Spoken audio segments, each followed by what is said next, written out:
and somewhat disoriented in that way. They'll also be dehydrated. ETA for the splashdown, 7:07 Middle Tennessee time. Operation Epic Fury. Members of the Trump administration on their way to Islamabad for talks with Iran this weekend. Meanwhile, President Trump upset over the Strait of Hormuz, says only a handful of ships have been able to navigate it. Says reopening the strait was a key term of the ceasefire. We get more from ABC's Tom Sufi Burridge. We've just seen a trickle of vessels through that strait. And if you think before this war, there were about 140 vessels going through that narrow waterway on a daily basis. So we're nowhere near it being open in terms of the free flow under international maritime rules. Although Iran has said they have held off on strikes since the ceasefire began, they are warning that the ceasefire will not hold if Israel keeps attacking Lebanon.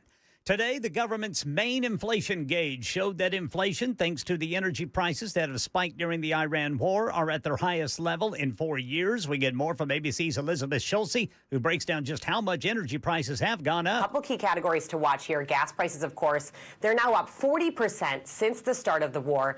Diesel's up 51%. Jet fuel is up 70%. Higher transport costs are also now starting to hit groceries. So we know grocers are paying fuel surcharges. They often pass those costs down to shoppers, so keep an eye on fresh foods like produce or dairy that need to be transported quickly before they spoil. That's the latest news. Weather's next. I'm Ken Weaver, WTN News.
All right, we got the usual slowdowns, especially if you are Madison up to Goodlettsville there on 65 northbound 65 up to the South Loop. You're coming to complete stops at time. We do have a crash at Thompson Lane and Briley Parkway, also in West Nashville, Briley Parkway southbound near Robertson Avenue. I'm Ken Weaver.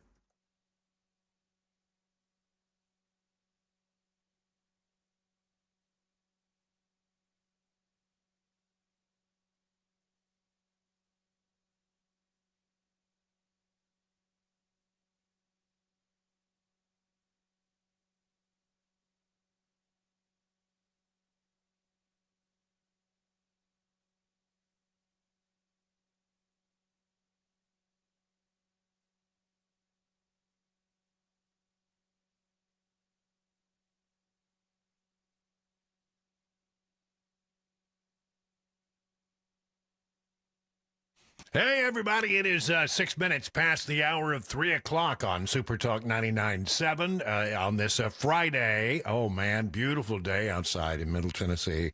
Enjoy the weather. I'm Brian Wilson in for Matt Murphy all the way till 7 o'clock tonight. Joined in the newsroom, as we are when we're lucky, Ken Weaver. Hello, Ken. Good afternoon to you. How about you boys? How about you boys? That's right. And Jackson pushing all the blinky buttons. Hello, Jackson. Hey, what's going on? Action Jackson. That's what you are. All right. Well, we're doing good. Everything's good. We got a lot of ground to cover, as we did mention. The Orion capsule, the Artemis 2 mission capsule with 4 astronauts aboard is making its way back to Earth and will land about 7 o'clock Middle Tennessee time. And 7 o'clock, a little after, actually, but we're going to be monitoring that. As I mentioned, what a thing to come back. I forgot how many thousands of miles an hour, 25,000 miles an hour that they are zipping back from the moon. And they got to hit this little narrow corridor that's only 2 degrees wide. And if you don't hit that corridor, it goes badly. You either come in too shallow and you bounce off the Earth's atmosphere, and, there's no way to get back in time before your oxygen runs out. Or if you come in too steep, you can burn up. And so they have to hit it just right, and the parachutes have to work, and the heat shield has to work. Gravity is at play largely here. There is not much they can do to control the spacecraft at this point. They're basically on the ride, and so the question is, will everything go well? We'll watch that, and we'll keep tabs on that today. I want to start out by talking about, the midterm elections and the 2028 elections and all of that. But I'll start with what I think is perhaps the best news that conservatives can possibly get if you're concerned about the 2028, not the 26, the midterms, but the 28 elections. Because you know what? Democrats are gathering to kiss the ring of Al Sharpton. And they're talking. Al Sharpton is interviewing each of them at an event today. And Kamala Harris let it be known that she might be a candidate for president in 2028. Here's how that went. So are you going to run again in 28? Listen, I might. I'm thinking about it. I'll keep you posted. I'll keep you posted. Okay. There you go. She wouldn't commit, but she said she's thinking about it. And I think, from my standpoint, if Kamala Harris wants to put her hat in the ring, you stick that hat in there, baby. You run for it. That's the best news conservatives could possibly have. Give me all the Kamala Harris that you want to give me, because I'm telling you, she has zero chance of becoming the next president of the United States. She's just horrible as a candidate. Well, everybody says, well, Democrat, Hillary Clinton and others is, America's not ready to elect a woman as president. That's not it at all. I think that voters looked at Hillary Clinton and decided she was not very likable. Believe it or not, a lot of people, will form their opinion about who they're going to vote for on whether or not they think the person is likable. And she was not seen as likable. She was seen as shrill. And she was horrible at politics, just, what they call retail politics, the shaking of hands, the kissing of babies, just going out there and being seen in Iowa. She just didn't relate in Iowa at all. And Kamala Harris is exactly the same way. Here's what she said in more detail. Listen, I'm thinking about it, she said in response to the question from Al Sharpton at the National Action Network conference in Manhattan. Let me also say this. I served for 4 years being a heartbeat away from the presidency of the United States. I spent countless hours in my West Wing office, footsteps from the Oval. I spent countless hours in the Oval Office, in the Situation Room. I know what the job is, and I know what it requires. She added, I've been traveling in the country the last year. I've been spending a lot of time in the South and many other places. And the one thing it's really clear about is the status quo is not working and hasn't been working for a lot of people for a long time. Yes, I remember how it wasn't working during the Biden-Harris years. She's kept a relatively low profile, this CBS story says. Last year, she passed on running for governor of California, fueling speculation that she might be eyeing another bid for the White House in 2028. You know, look, the problem is that the Democrats simply don't have much of a bench. I mean, you got Pete Buttigieg, really? You think that's presidential material? You got J.B. Pritzker. You think he's presidential material? I don't think so at all. You got this guy Wes Moore, who could be a contender, but when he was asked the question, he sort of said he had a lot of things to worry about in the short term. You know what I remember Wes Moore for? I first time he actually sort of came on my radar screen. I used to live in Maryland, but I left quite a while back, and he became governor after. I didn't follow him that closely, but I saw when that ship hit the bridge in Baltimore Harbor and they were holding daily press conference on it. I would say I looked at him. I said, this guy handles himself well in front of a camera. He might have a little something, one to watch on the Democrat side of the equation. But he's really got all kinds of problems.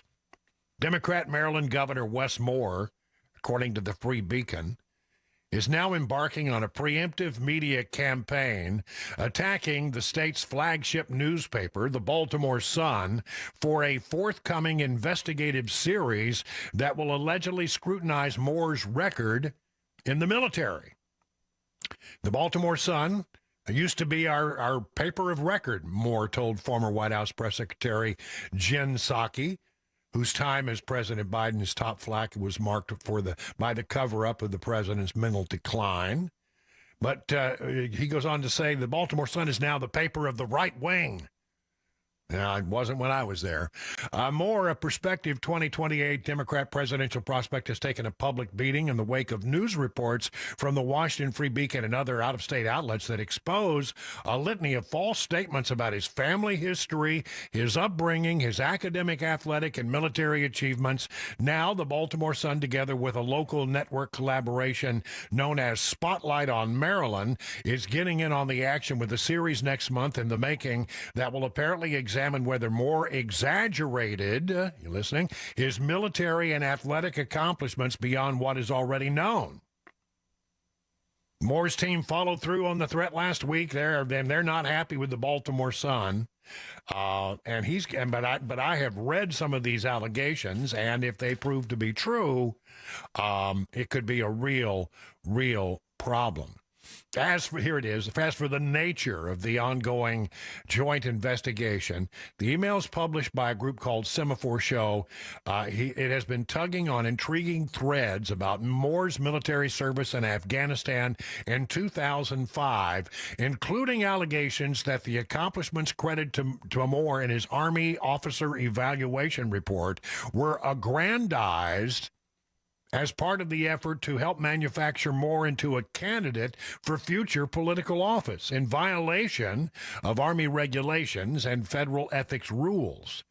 The evaluation report, according to the emails, was approved by a guy known as Lieutenant Colonel Michael Finzel, a close personal friend of Moore, who served as his supervisor in Afghanistan and later as groomsman at his wedding.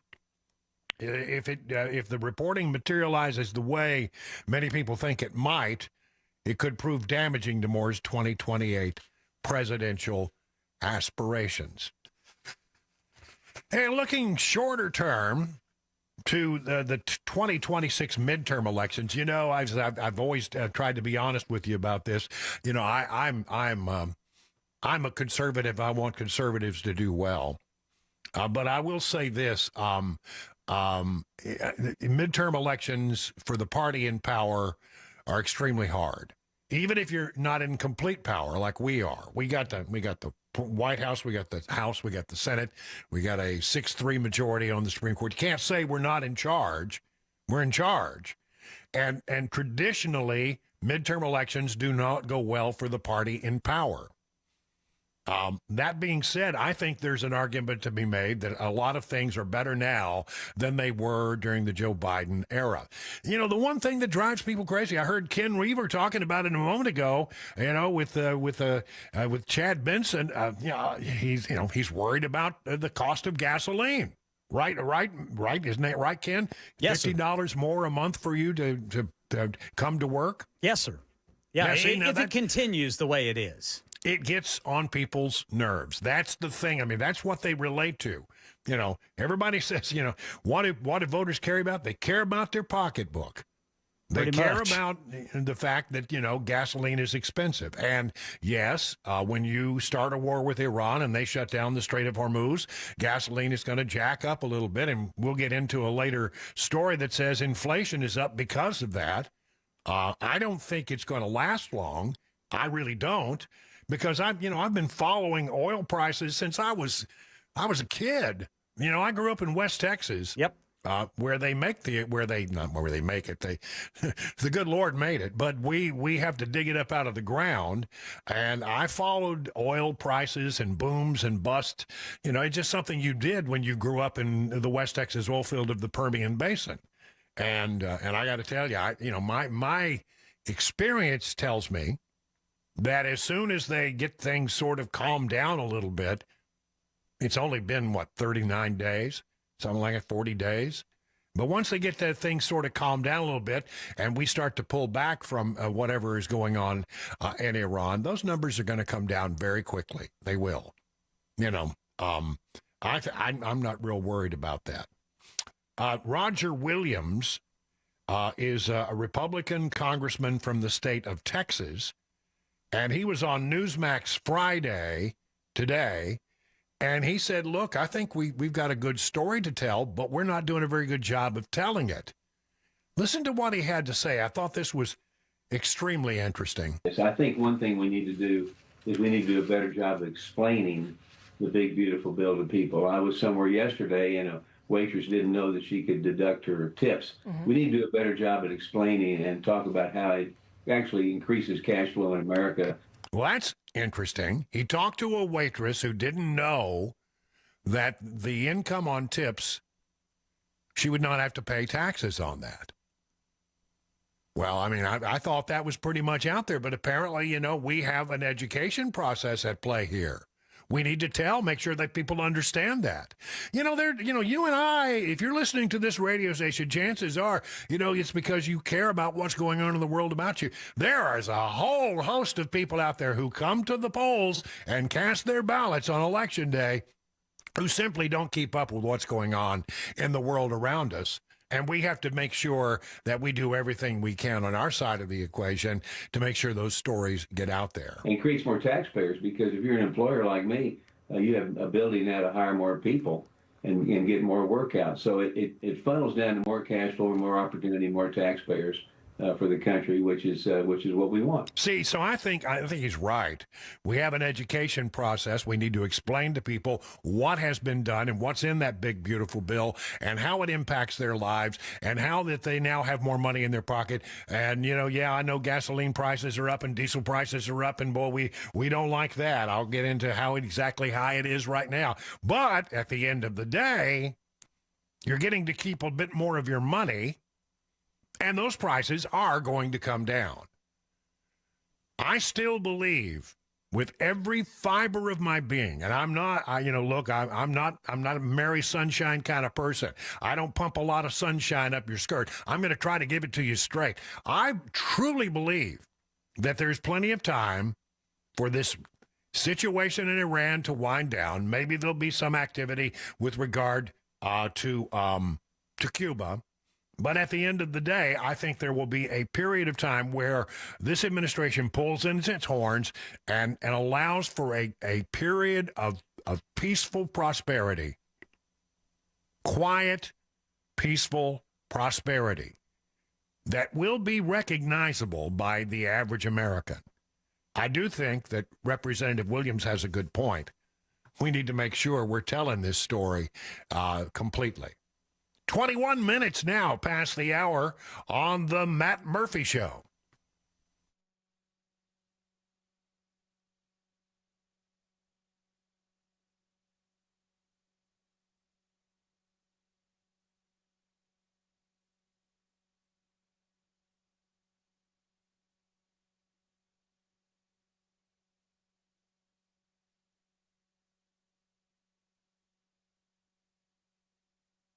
Folks, the one and only Glock store located just off of Briley Parkway on Elm Hill, well, just off of Elm Hill Pike on Airlane Drive. I want you to stop by and I want you to see the incredible Glock store. The retail space is something to see. They have more Glocks than you can imagine. They've got customized Glocks and stock Glocks, and every Glock is in stock because, you know, they're the Glock store. They have a blacksmith or a gunsmith, I should say, not a blacksmith, a gunsmith that is on location every moment that they're open during the day because they want to make sure that they have somebody there that can customize your Glock on site when you order your customizable parts. I mean, that's kind of nice, right, at the Glock store.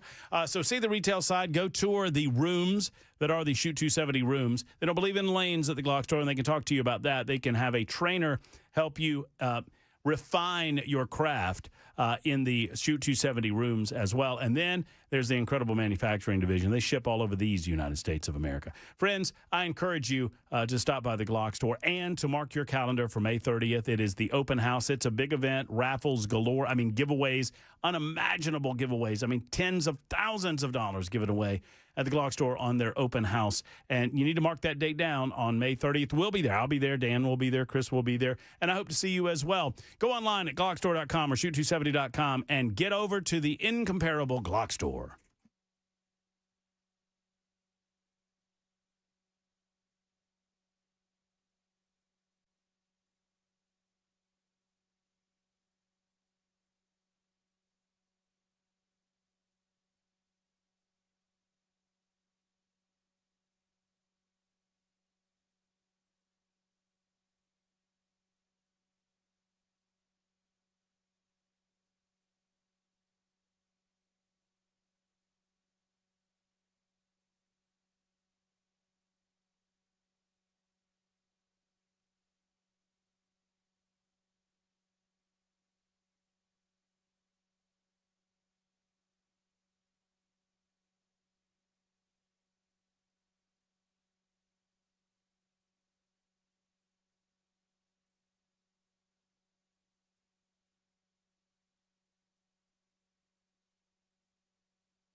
Tennessee.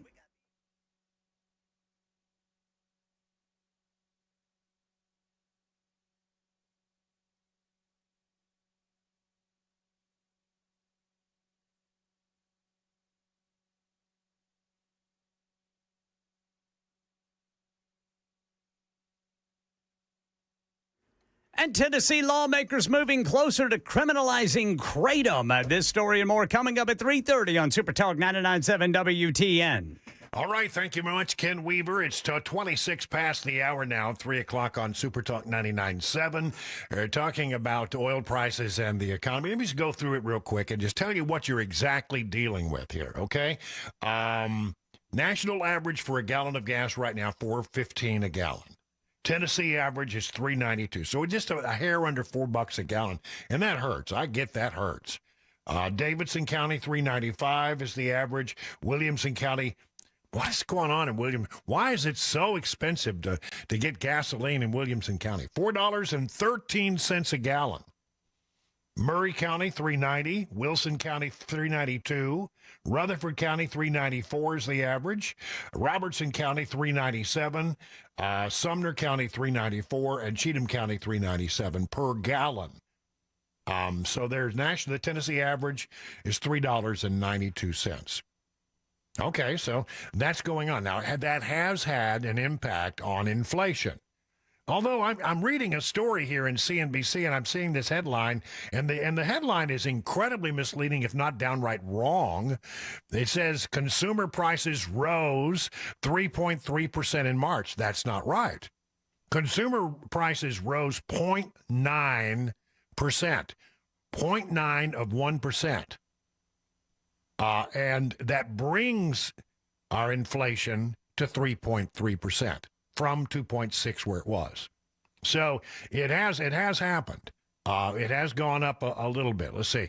Consumer price index increased in a seasonally adjusted 0.9% for the 0.9 of 1% for the month, putting the annual inflation rate at 3.3, pushed by a 10.9% surge in energy costs. Both numbers in line with Dow Jones expectations. The annual rate was the highest since April of 2024, up from 2.4% in February. 2.4% in February, not 2.6. But here's what I think you need to understand. As I have always been straight with you, the one thing that can cause inflation to go up across the board is high energy cost, right? And so, yeah, it's going to have an impact. But in the month of March, overall, it averaged out to about 1% inflation over what you had paid last year. And what I'm reading here is that if you take out food and energy, which are, wildly variable numbers depending on what's going on with the price of fuel, then inflation rose only 0.2%. Actually less. Underlying inflation, very stable. Certainly not the 9.1% inflation we had during the Biden years. So, yeah, I mean, it's having an impact, that's for sure, but not the kind of impact you might expect. Gas prices, by the way, a barrel of oil today selling for about West Texas Intermediate, about $98 a barrel. Brent is at 96. That's up from, it was in the 60s before all this started. So that will come down. And again, inflation rose 0.9%. 0.9%. That's 0.9%. Not a lot, but it doesn't matter if you feel it, I know. But nonetheless, it's not as bad as we have had under the previous administration. It is time for the news now with Ken Weaver. At 3:30 on Super Talk 99.7.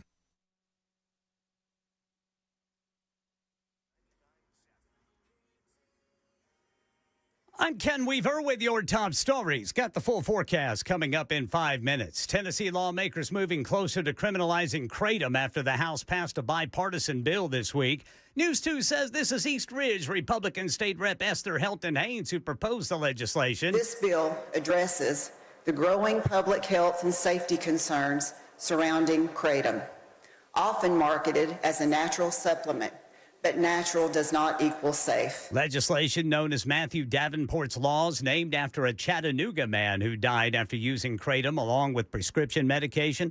Critics of the legislation say kratom helps people kick opioid and alcohol addiction.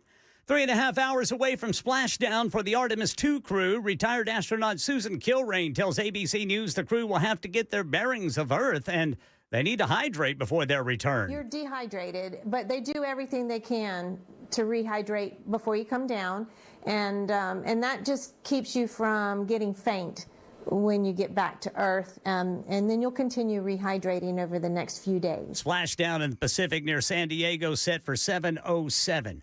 Operation Epic Fury. Members of the Trump administration on their way to Islamabad, Pakistan for talks with Iran this weekend. Although Iran has said they have held off on strikes since the ceasefire began, they are warning that the ceasefire will not hold if Israel keeps attacking Lebanon. We get more from ABC's Tom Sufi Burridge. The Lebanese government and Israel have said that they will also conduct separate talks in the U.S. next week to look at how potentially Hezbollah could be disarmed. But Hezbollah isn't agreeing to that. In the months running up to this war, we had multiple rounds of negotiations involving the U.S., involving Israel, involving the Lebanese government, and no progress was made. That's the latest news. Weather's next. I'm Ken Weaver, WTN News.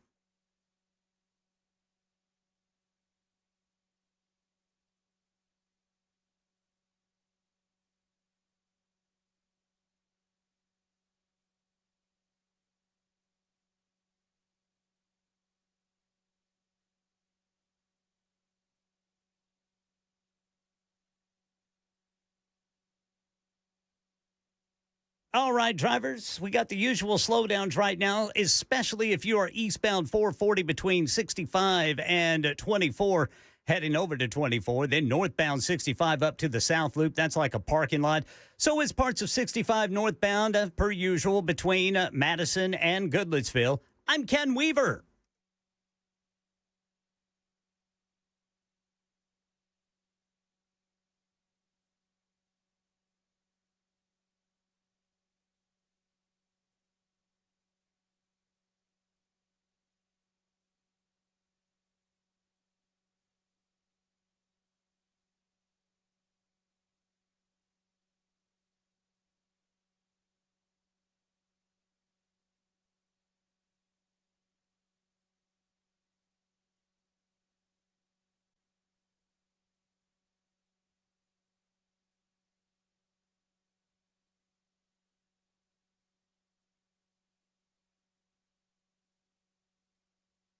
Fellas, let's talk for a moment. Now, you ladies can listen up, too, because if I describe anything that might relate to your fella, then you might want to nudge him and encourage him to get over to the Tennessee Men's Clinic.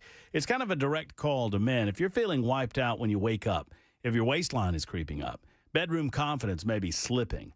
Friends, you feel it, you notice it, she notices it, and now it's time to do something about it. You don't have to suffer in silence. You don't have to accept that this is just the way things are. Tennessee Men's Clinic treated more men in Tennessee for performance-related issues than anyone else, and they have 7 separate clinics across this great state, and many right here in Middle Tennessee, like Cool Springs, like Clarksville, and like Nashville, Tennessee. Friends, this works. The treatment works, but it is unique to you and your situation. Patients are treated like people. You come in, and for less than $100, they take you back. They examine you from tip to stern. They get a little blood work from you. They see what's going on with your testosterone levels or whatever it might be. Friends, I want you to call and book that appointment today. You do not have to live like this, and you can get back in the game, man, with the Tennessee Men's Clinic. 615-208-9090, 615-208-9090, or online at TennesseeMen'sClinic.com, TennesseeMen'sClinic.com.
Hey, friends, it's Matt Murphy for U.S. Pest.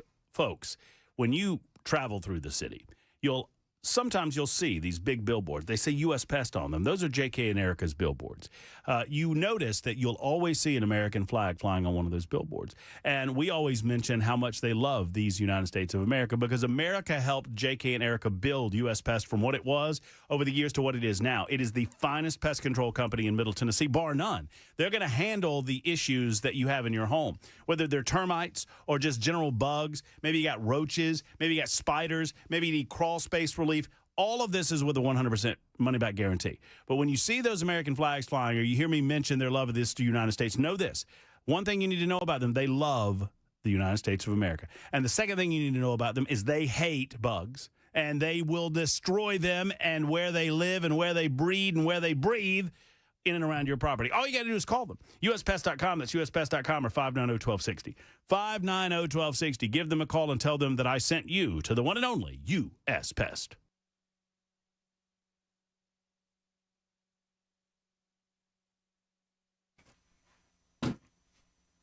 It is 38 minutes past the hour of 3 o'clock on Super Talk 99.7. Brian Wilson in for Matt Murphy I am your third string backup reserve host of Last Resort, and happy to be here on this beautiful Friday the 10th.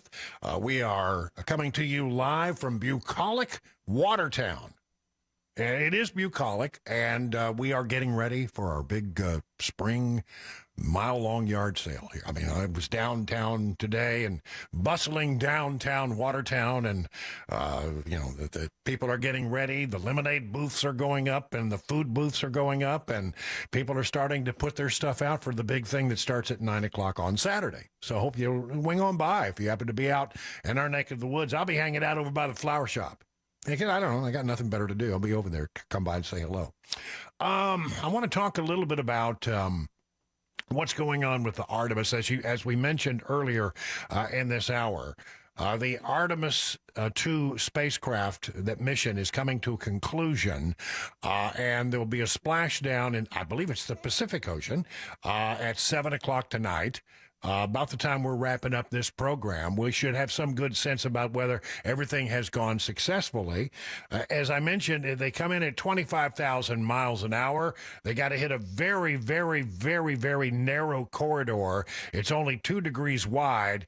If you come in too steep, you will burn up. If you come in too shallow, you will bounce off the atmosphere and be lost in space. So, I mean, there is a lot of drama here. And during the time that it's going down that little narrow corridor, it will face a great deal of heat, and that means that communications will not be possible. You ever saw the movie, Apollo 13? Maybe that could be a frame of reference for you. Remember, they came in and that for the longest time there was no communication, and they thought for a while the crew might be lost. Listen, it's dicey, and getting those communications back up takes a moment or two. So there is always this sort of second where you go, is everything okay? Well, we think everything's going to be okay. However, as long as we're talking about Artemis, I think there's some things that we have to discuss. It's not a particularly cost-effective program compared to what they're doing over at Starlink and with the Elon Musk space project, SpaceX. But the road on this one has been long, winding, and bumpy, and inordinately expensive, according to NBC News. The rocket's originally supposed to launch in 2016 at a cost of $5 billion. It costs something like $20 billion now, 10 years later.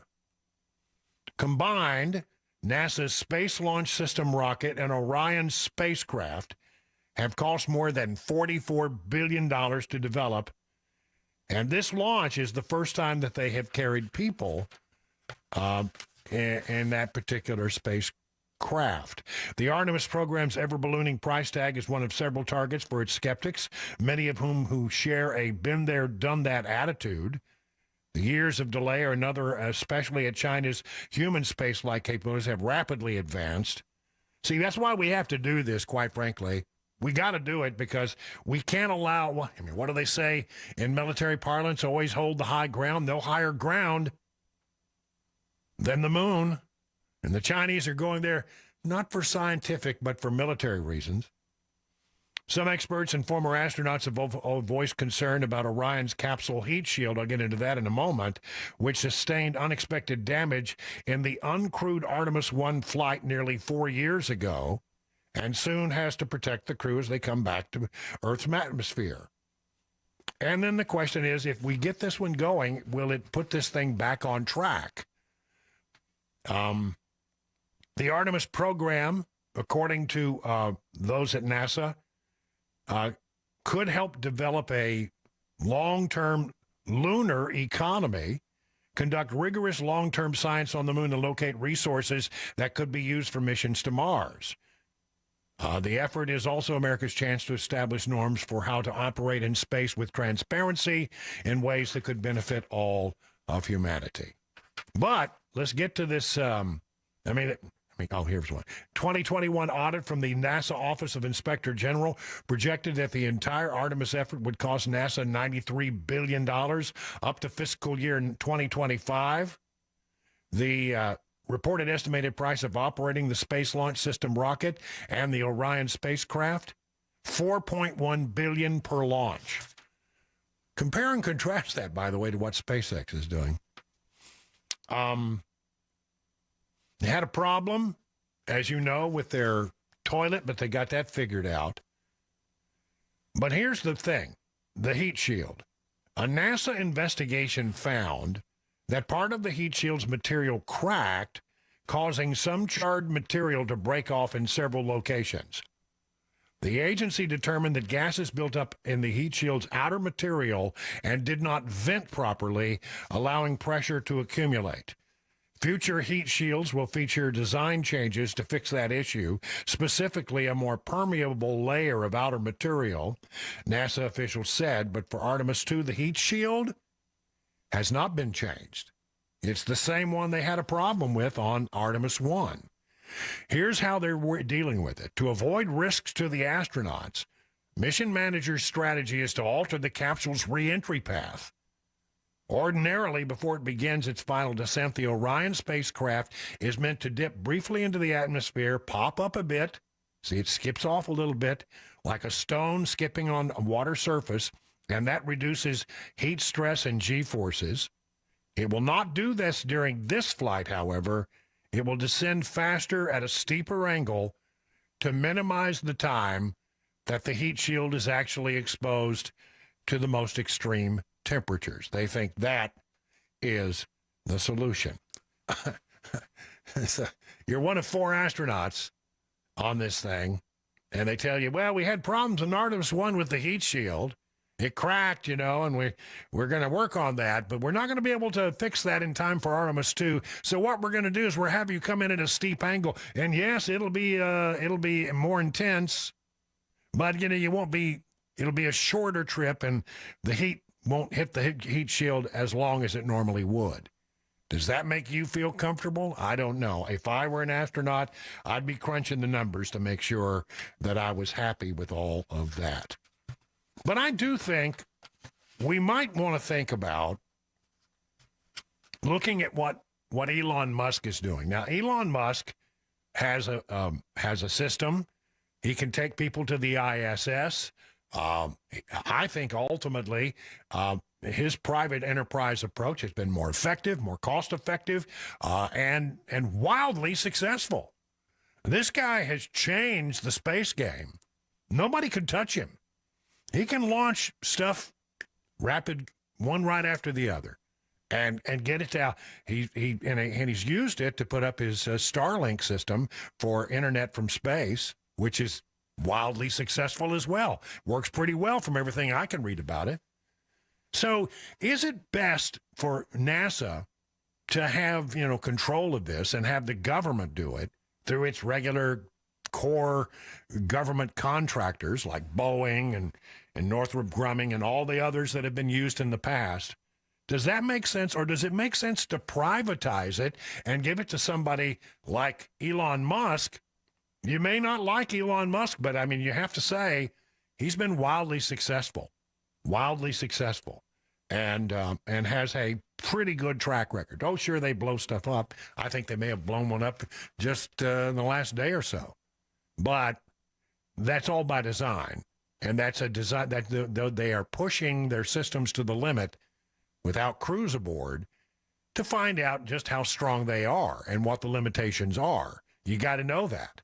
So I don't have a problem with the way Elon Musk conducts his business, and I certainly like it a lot more. It seems to be a lot more cost-effective than anything that is being done by government. Once again, government is very rarely the answer. I think the answer here is work with private contractors to do this cheaper, faster, better. There's no reason why you can't do that. I'm glad we're going back to the moon. A lot of people say, well, why are we going back to the moon? It's a lot of money. Well, I think it's because the Chinese are going back to the moon. The Russians want to go back to the moon. They all want to have a base up there. And quite frankly, if it were just a scientific base, that would be one thing. But we know that's not what the Chinese are wanting to do up there. It is the stepping stone to Mars, I believe. And I do want us to go to Mars and explore that planet. So it'll be interesting to see, what happens in the days ahead. I think the American people are ready to do something different than what we've done before. But there will be tremendous renewed interest when we land on the moon again, I think. When we go back, it's going to be, there are but a handful of people that have actually been on the moon. I forget how many it is, but it ain't many. Like 12 or something like that have been on the moon. I think Apollo 12 was the last one, but there were 2 people that went down each time. So I think there's been like 12 people on the moon. If my number's wrong there, I'll stand corrected. But I do think that, we can do better with a system that doesn't rely upon Uncle to foot the bill. I mean, yeah, you may want to contract with somebody like them, like Elon, but I don't have any problem with it. I think it should be the way to go. We need to go back to the moon. We need to be going to Mars, and we need to do all these things. They will advance our technology as they have always done. Already, it seems like that is happening. But it is, for a lot of us, I grew up during the Apollo missions when, we would roll the TV into our classrooms at elementary school and watch the landings and watch the Gemini missions, the 2-man missions, in which they learned how to do all the things that they did in follow-on in Apollo. And so, we've seen it. We've been there for it. And so there's sort of, for us, it's like, yeah, okay, been there, done that. But we have to go back now. Because now the Chinese are really driving us to do this. I think we have to do it. I think militarily it is important. I think from a scientific standpoint, we can still learn an awful lot, and I'm in favor of it. I generally love what we get out of the space program. I just wish we could do it more efficiently. It is now 50 minutes past the hour of 3 o'clock on the Matt Murphy Show. Brian Wilson filling in.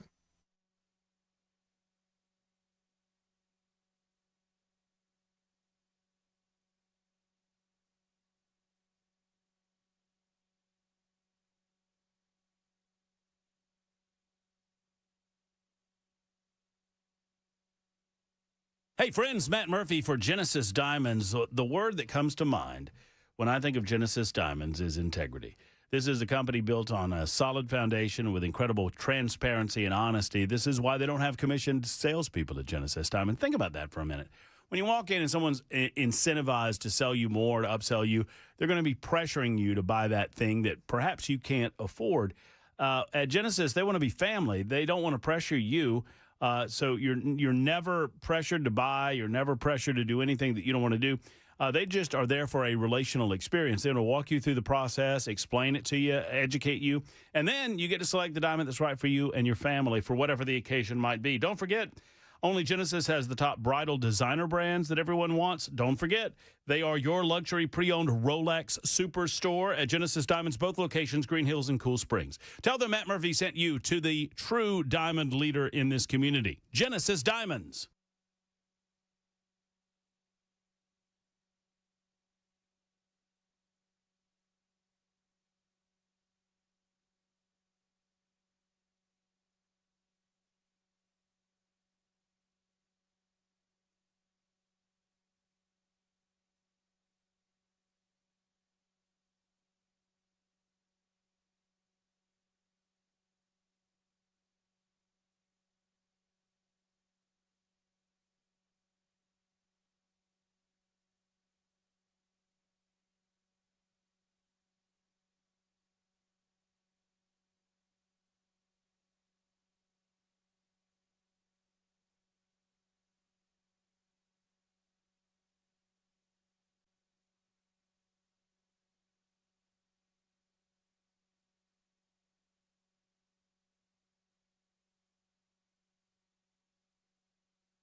A bill that would criminalize kratom advancing in the General Assembly. Will preview the Iran peace talks and then the Artemis 2 splashdown coming up at 4 on Super Talk 99.7 WTN. Yes, we take you now to the bridge of the Artemis 2 spacecraft.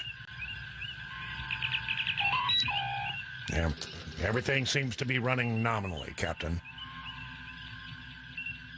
Yeah, anyway, there you go. You had a sound effect. I had to use it, Ken, you know. That's Captain Kirk's sound effect. It's not a sound effect. It's sound design. It's the Enterprise. There you go. The USS Enterprise. Yes, sir. Space, the final frontier. All right, listen, I just wanted to throw out this as we head to the top of the hour in the news with Ken Weaver. A tremendous, I don't have a story, I have a statistic. And I think this statistic tells us a lot about the things that are going on with government that are positive.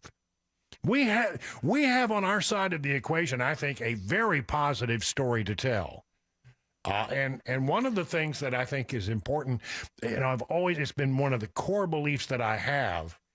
It's the old saying, the government which governs best is that which governs least. I want a government that keeps its hands off. And the way that you do that in the modern society today is that you limit the size of government. Government has been too big. Do you know that the government workforce now, under Trump, is smaller than it was in 1966? That's astonishing. That's amazing. And basically, since Trump has taken office, there have been 352,000 federal workers who have they've either been fired, or they have resigned, or they have retired. Listen, the thing that you need to know about Washington is that the deep state is very real. And there are a great number of people with very liberal politics who bury themselves into positions. They were never elected by anybody, but they have a tremendous amount of power when it comes to the organs of and the instruments of government. They can make your life a living hell. And the way that you reduce this and you take away the burden of the government against the people is that you make sure that the government is small. The funny thing about it is the story that I saw that threw out this statistic seemed to think it was a bad thing that 352,000 government workers have either left the government employment by being fired or retired or to actually resign. One of those three things has happened to 350,000 government employees, to the point now where we still have millions of government workers, but we don't have as many as we used to have. And this is a good thing. This is a positive thing. And everybody thought, Trump's going to have to fire, but no, a lot of people decided they just didn't want to be around anymore. I think a lot of people realize if we're going to get in here and we're going to go after fraud and abuse, maybe I don't want to be here anymore. Because I might have known a little bit about that fraud and abuse. We are beginning to get a more efficient government. We are getting a smaller government, and that is something that will pay off dividends. What do they say when you start a business? You talk to people who know about starting a business, you say, what is my greatest expense? It's people. It's having people and hiring people and keeping people. You have fewer people, then you are going to become more efficient. The smaller number of people doing the important work. And by the way, smaller government stays off the back of the people. This is an amazing accomplishment. It is time now for the news with Ken Weaver at 4 o'clock on Super Talk.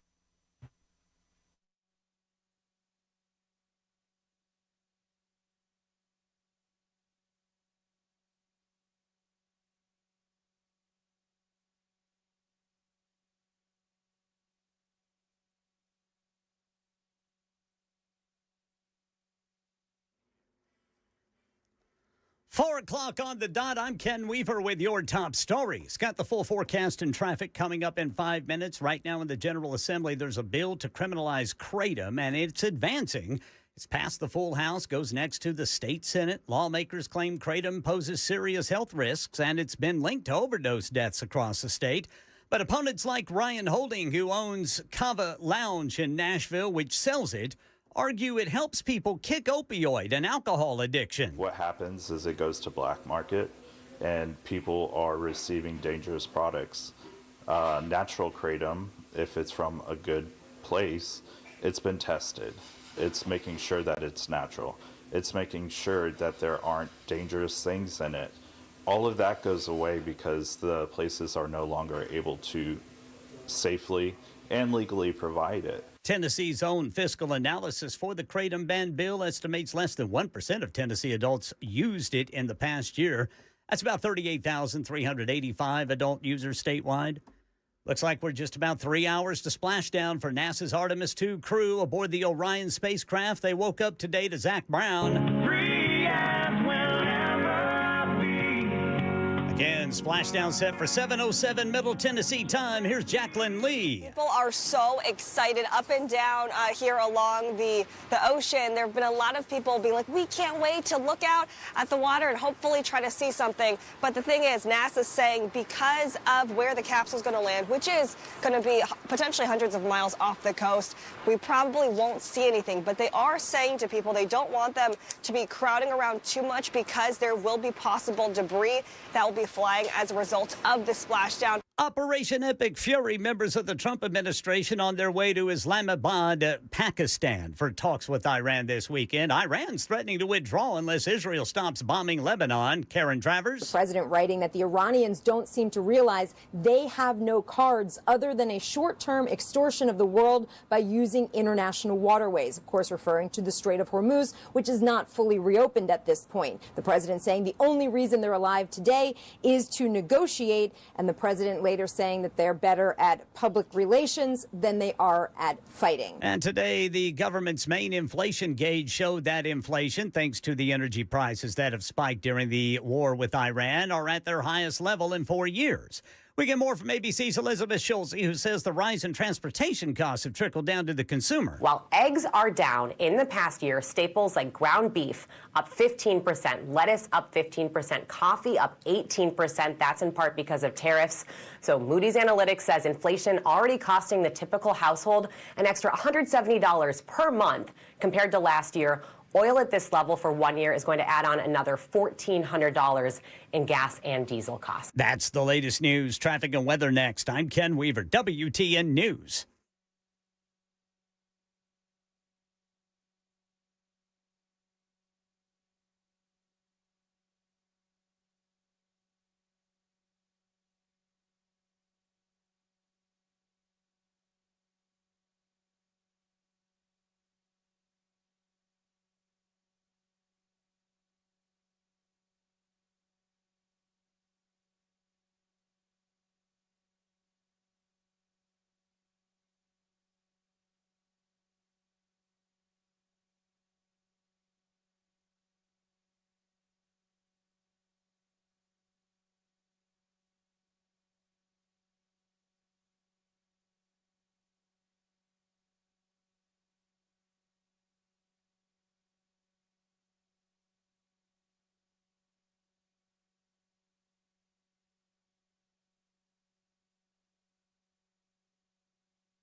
Nashboro Village got a crash Bell Road right there at Nashboro Boulevard. In East Nashville, 5th Street at Shelby Avenue, Briley Parkway just south of Voltee. That's over by the airport.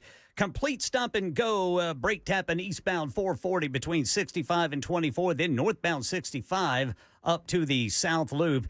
Pretty much the same thing where you're going northbound on 65 between Madison and Goodlettsville. I'm Ken Weaver.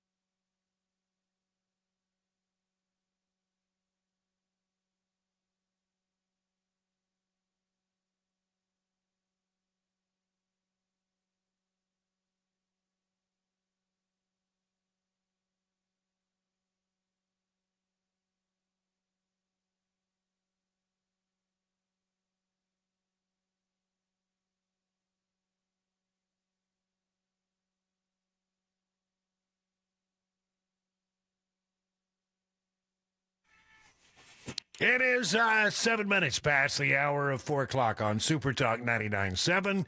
It's Brian Wilson in the chair, in for Matt Murphy, who will return on Monday. Monday. Matt will be back in his rightful place, and I will return to relative obscurity here in Middle Tennessee. We are looking at the situation in Iran today to try to give you an idea of what's going on. If you know, there's a ceasefire, shaky ceasefire in effect. It does seem that it is holding for the moment.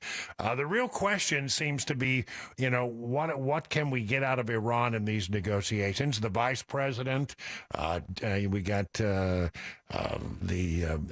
Jared Kushner and others are all going to have these negotiations with the Iranians in Islamabad, being hosted by the Pakistanis. And here we go. Let's see whether we can get there or not. The vice president said he was optimistic, but who knows how this is going to work out because, these Iranians, it seems as if they still want to negotiate, and they don't seem to understand that they're in no position to negotiate. They're in a position to accede, that we have won this thing and that they are never going to have a nuclear weapon, that they are never going to be able to build up their missile reserves the way that they were, that they basically don't have a choice in this matter because, if you don't want, if you want to continue the fight, that's fine. We got a military that's fully capable of carrying on that fight. But I do believe that they understand it's important to get out of this deal and to try to, they're trying to save a little bit of credibility with the people of Iran, which they probably don't have much of, given the fact that they've been completely, destroyed by these attacks. We took out their leadership. We took out their missile launchers. We're taking out their nuclear material. We're doing everything. We have them by the yin-yang is what we've got, and they, I think, are slowly coming to the realization that indeed the United States is going to prevail in this matter, and they need to come up with some kind of compromise. The thing about it is we don't hate the Iranians. We don't dislike them. We dislike the regime. We dislike what the regime is trying to do. We don't have any problem with the Iranian people. And if we can find somebody within the Iranian government that we can deal with and we think can bring a closer relation, we're completely pleased to be working with them. Happy to work with them. Happy to do things that make them citizens of the world and bring them into a better place in dealing with people in the region and around the world, and they can become a great nation once again. We'll see how it goes. Take it with a grain of salt that the Iranians seem to have the ability to declare defeat from the jaws of victory. So close to having this thing racked up, they could still mess it up.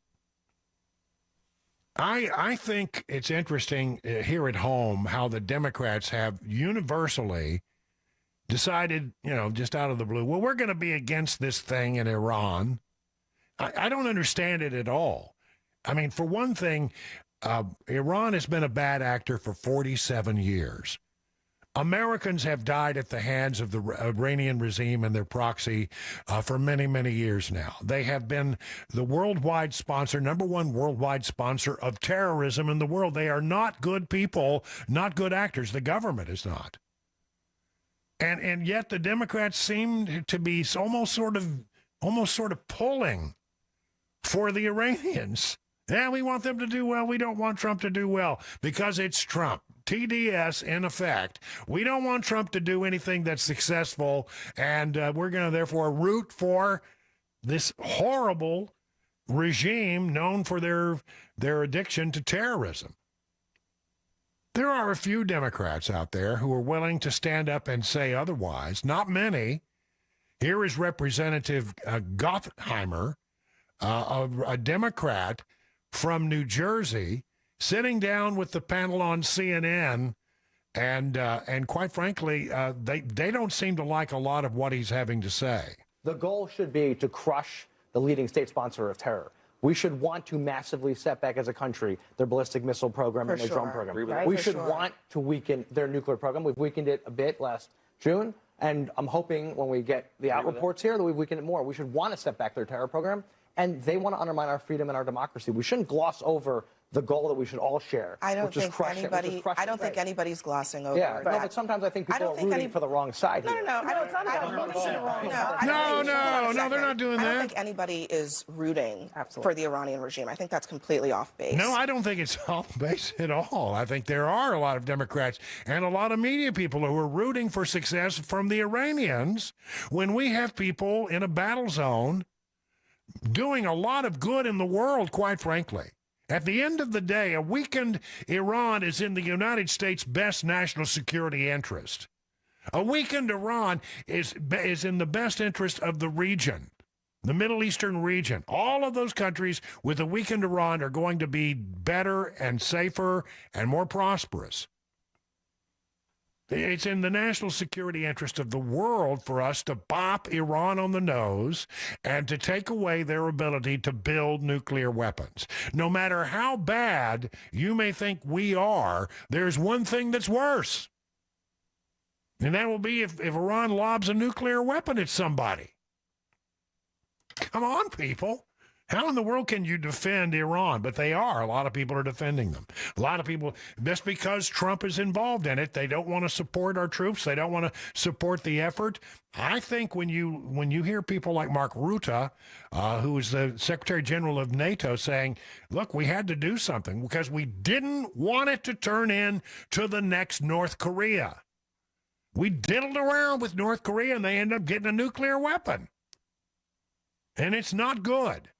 We don't want Iran to have that same thing because those people are crazy. They will lob one. They will launch it. And we've just seen in the development of this conflict, we have seen the fact that they pulled out a missile that could fly 4,000 kilometers, way further than we thought they were capable of delivering weaponry. That puts the major capitals in Europe in the crosshairs of the Iranians. We now know. You marry one nuclear weapon with a rocket that can go 4,000 kilometers, and you're putting a lot of the world in danger. And they won't stop at 4,000. They will develop an intercontinental ballistic missile. We've got to stop them. We have to do it. Now the question is, during this ceasefire, is the Strait of Hormuz, is it open? The answer to that is, it appears that in all practical purposes, there's not much oil going through there. But is it closed? I'm not sure it's closed, but I think what you have there is a lot of people who are waiting to see for a few days how this shakes out. And I want you to just say, I get this completely. I understand it. Makes complete sense to me. Let's say for a moment that you have an oil tanker with several $1 million worth of oil on it, and you're out there in the Gulf, and you're trying to figure out, can I get this to market? And you've got to go through the Strait of Hormuz, and the Iranians are saying, well, some apparently there's some concern that the Iranians are saying, give us a couple $1 million, we'll make sure you get through safely.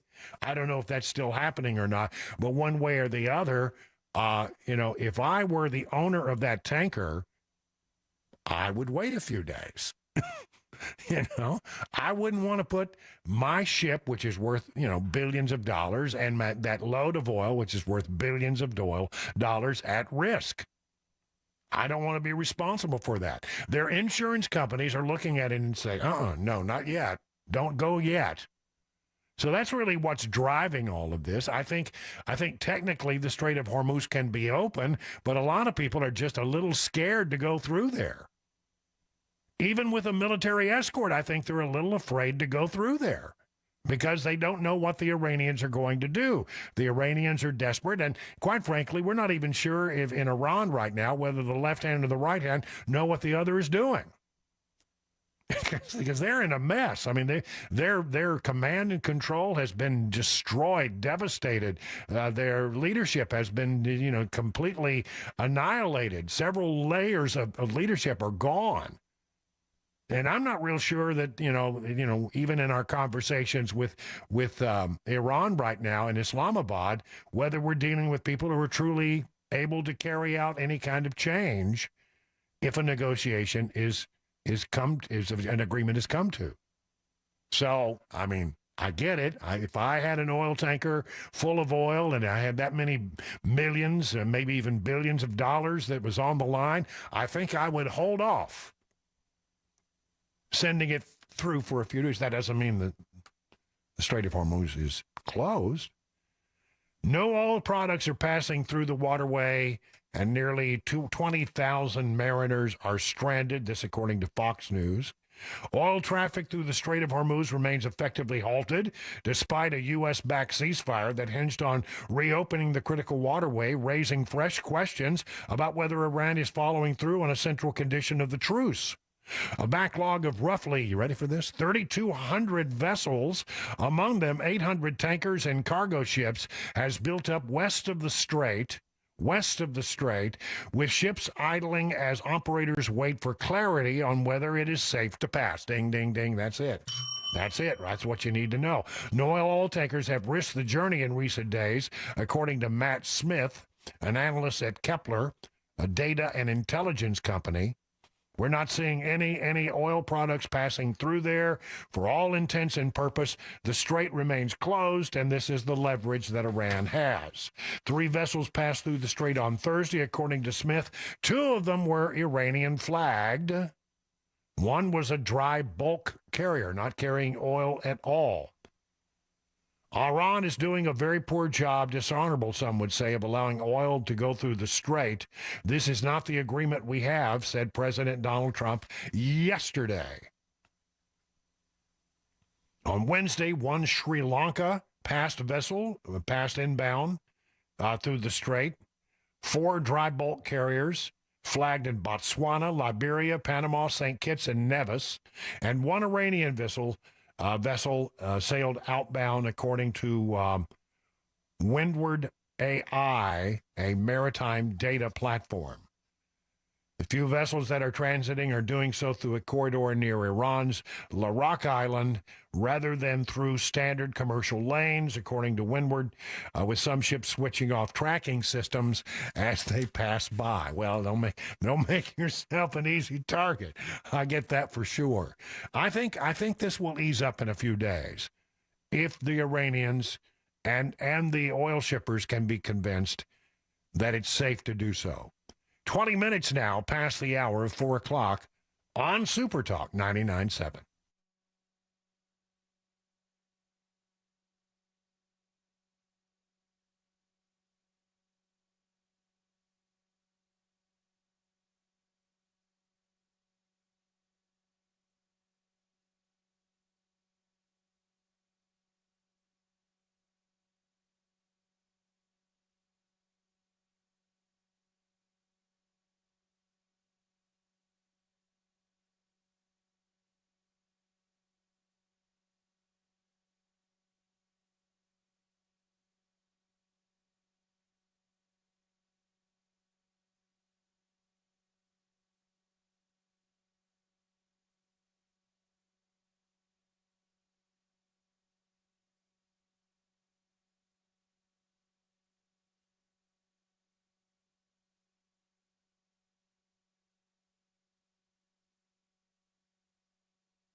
2.5 hours to splashdown.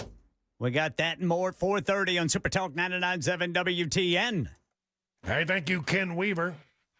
Can't wait for you to get the latest news from Ken Weaver there in his little news cubicle. Little old closet. Yeah, it's a little closet. You know, window. It's very. We need to do some decorating in there. Yeah, maybe a sledgehammer, take a wall out. Start your decorating with a sledgehammer. You know you got a problem. Hey, listen, the president just spoke. He's at Andrews Air Force Base, or Joint Base Andrews, they call it now. And he's on his way, I guess, to his weekend at Mar-a-Lago. And he was asked by reporters about, what you want to get out of these negotiations with Iran that are underway. We're going to open up the Gulf with or without them. But that'll be open. We're going to be, or the Strait as they call it. And I think it's going to go pretty quickly. And if it doesn't, we'll be able to finish it off. One way or the other, it's going well. The Navy's gone, the Air Force is gone, all anti-aircraft is gone, the leaders are gone, the whole place is gone. So we'll see how it turns out. So it's JD and Steve and Jared. They have a good team, and they meet tomorrow. We'll see how it all works out. You're not going to let them toll the strait, are you? I mean, it's international. No, we're not going to let that. It's international water. If they're doing that, nobody knows if they're doing that. But if they're doing that, we're not going to let that happen. What would a good deal look like for you? No nuclear weapon, number one. I think it's already been regime change, but we never had that as a criteria. No nuclear weapon. That's 99% of it. Strait of Hormuz as well? Yeah, but that'll open up automatically. The answer is yes, but the Strait will open up. If we just left, the Strait's going to, otherwise they make no money. So the Strait's going to open. But what we have is no nuclear weapon, but we'll open the Strait anyway. Yeah, listen, I think he's right about that. The number one thing, if we walk away, no nuclear weapons, and an understanding that that Iran is going to let the inspectors in to recover that nuclear material that's been bombed to smithereens, to dig it out and to remove it from Iran, that would be a great outcome. And look, the Iranians still have an awful lot to lose. They have the basic infrastructure of the country remains. The military infrastructure has been destroyed, but like the electrical grid has not been touched. Communication systems largely still intact, although they've been jammed by the Iranians so that their people can't use them. I mean, but a lot of things are still okay in Iran. And if we stop here, then you have a degraded military, but the country can rebuild. And the United States, I think, would be willing to help them rebuild and to be partners with the Iranian people instead of their enemies. And he's right when he says the Strait of Hormuz will reopen on its own. The Iranians can't afford for the strait to be closed. It's not in their best interest for it to be closed. They want it back open, worse perhaps than we do. It doesn't bother us one whit. We get 1% of our fuel from that part of the world? I don't even, we're not missing it. Texas is doing fine. They're pumping a lot of oil. Venezuela's sending us oil. We don't need it. This is for the rest of the world. And at the end of the day, we're going to have a situation where I think once they get out of the way on its own, the Strait of Hormuz will reopen. And the 20% of the oil and natural gas that goes through that little 30-mile gap will once again start to flow. As I said, I think as soon as the tankers are convinced that Iran is not going to launch missiles on them and they're not going to lose a tanker, I think they're going to be ready to do whatever they have to do to open up the Strait of Hormuz and get out of the way. Again, it's not in our interest. We don't care. It's in the interest of other countries in the world, and it's in the interest of the Iranians themselves. As long as they have an oil product that they can get out, they need that money, and they're going to do everything they can to open up the Strait of Hormuz and stop this nonsense. So he's right about that. We don't need to worry about how we reopen the Strait of Hormuz. Once this is over, it will automatically reopen because it's in their interest for it to do that. So, Trump is playing chess while the rest of us are playing checkers, and we just need to get over that. And quite frankly, I think it's going to be a very interesting set of negotiations. Are the Iranians willing to, I don't know, I think they have to acknowledge that they've suffered an extreme will they be willing to suffer the humiliation of admitting that they lost the war? I think they're going to have to do that. And at the end of the day, whether they do or not, what really matters is, can we stop them from having a nuclear weapon? That's the number one priority. 30 minutes now past the hour of 4 o'clock on the Matt Murphy Show.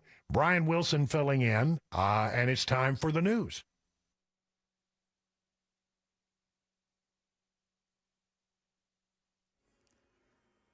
4:30 on the dot. I'm Ken Weaver with your top stories. Got the full forecast and traffic in 5 minutes. 2.5 hours to splashdown for NASA's Artemis II crew aboard the Orion spacecraft. NASA's program director, exploration for ground systems, Sean Quinn, tells us what happens after splashdown. They'll be taken on board the USS Martha, and the doctors will check them out and make sure everything's okay. Likely tomorrow morning they'll be flown to North Island Naval Air Station, and then eventually to Ellington Field, not far from here, to Johnson Space Center. 685,000-mile journey coming to a close at 7:07 Middle Tennessee time. Operation Epic Fury. Vice President J.D. Vance on his way to Pakistan for those high-level talks with Iranian officials this weekend. President Trump, meanwhile, shared U.S. military vessels near Iran are being reloaded with ammunition just in case those talks don't hold this fragile ceasefire together. That, according to the New York Post. Retired Lieutenant General Doug Lute, the former U.S. ambassador to NATO, explains to ABC News what that move signifies. It can be used as a pressure point, or at least a reminder to the Iranians that our defense posture, our strike posture in the region remains strong. It is, however, also common because we've expended a lot of munitions, both the defensive munitions for our own defense, but also for our Gulf partners, and also the offensive system. So there's some resupply and restocking going on as well. America's having fewer babies. 3.6 million children born across the country last year. That's down 23% from 2007. Translates into the lowest fertility rate on record. ABC's Andrea Fujii says some of the reasons include lower birth rates among teenagers and women delaying having kids. Women are waiting longer to have babies. Birth rates are rising among women in their 30s and 40s, but experts say not fast enough to replace births from younger women. But fewer children born overall means a declining population, raising concern about the labor force and wider economy. That's the latest news. Weather's next. I'm Ken Weaver, WTN News.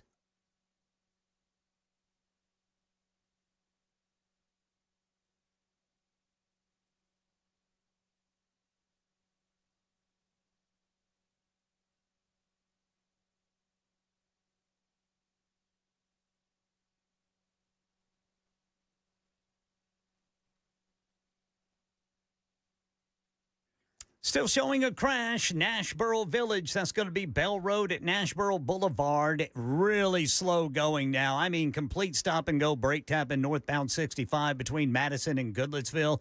Same goes from northbound 65 up to the South Loop, eastbound 24 from 440. And now we got a crash going eastbound on 24 there at Haywood Lane. Talbot's Corner, a crash, 65 southbound before Trinity Lane. I'm Ken Weaver.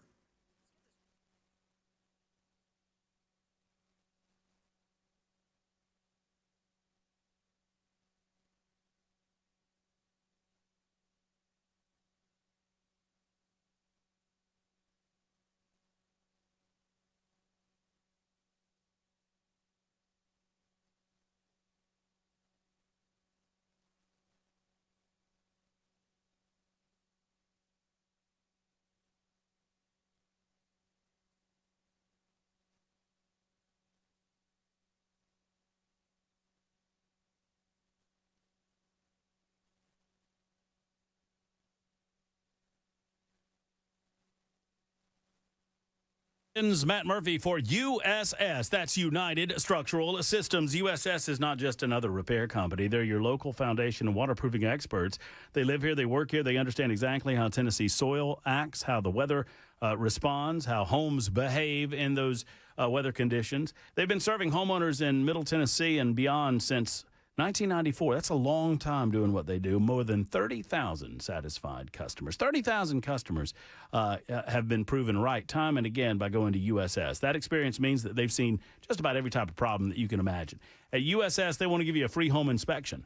Go to USSTN.com to find out more about that. They did this for my home. They came to my house. They inspected it. They gave me the thumbs up, and it gave me peace of mind knowing that I'd made a good choice in the purchase of my home and that I was safe and free of fear in terms of foundation issues or waterproofing issues in the near future or the long term. They're problem solvers, they're experienced, they're local. They're USS. Go to USSTN.com.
It's 37 minutes now past the hour of 4 o'clock on Super Talk 99.7. If you're just getting into your car, getting ready to head home, we're glad to have you aboard. You're listening to The Matt Murphy Show, but I am Brian Wilson, filling in. I'm the third-string backup reserve host of Last Resort, and happy to be here, though, filling in for Matt, who will return on Monday. Everything will be back to the way it was on Monday. Matt Murphy will be back in his rightful chair, and I will return to relative obscurity here in bucolic Watertown. Let's talk a little bit about some of the things that we're watching here. Yesterday we had a thing with the First Lady talking about Jeffrey Epstein, and a lot of people were scratching their head and saying, what is that all about? Why did she say that now? What precipitated that action and at that particular moment?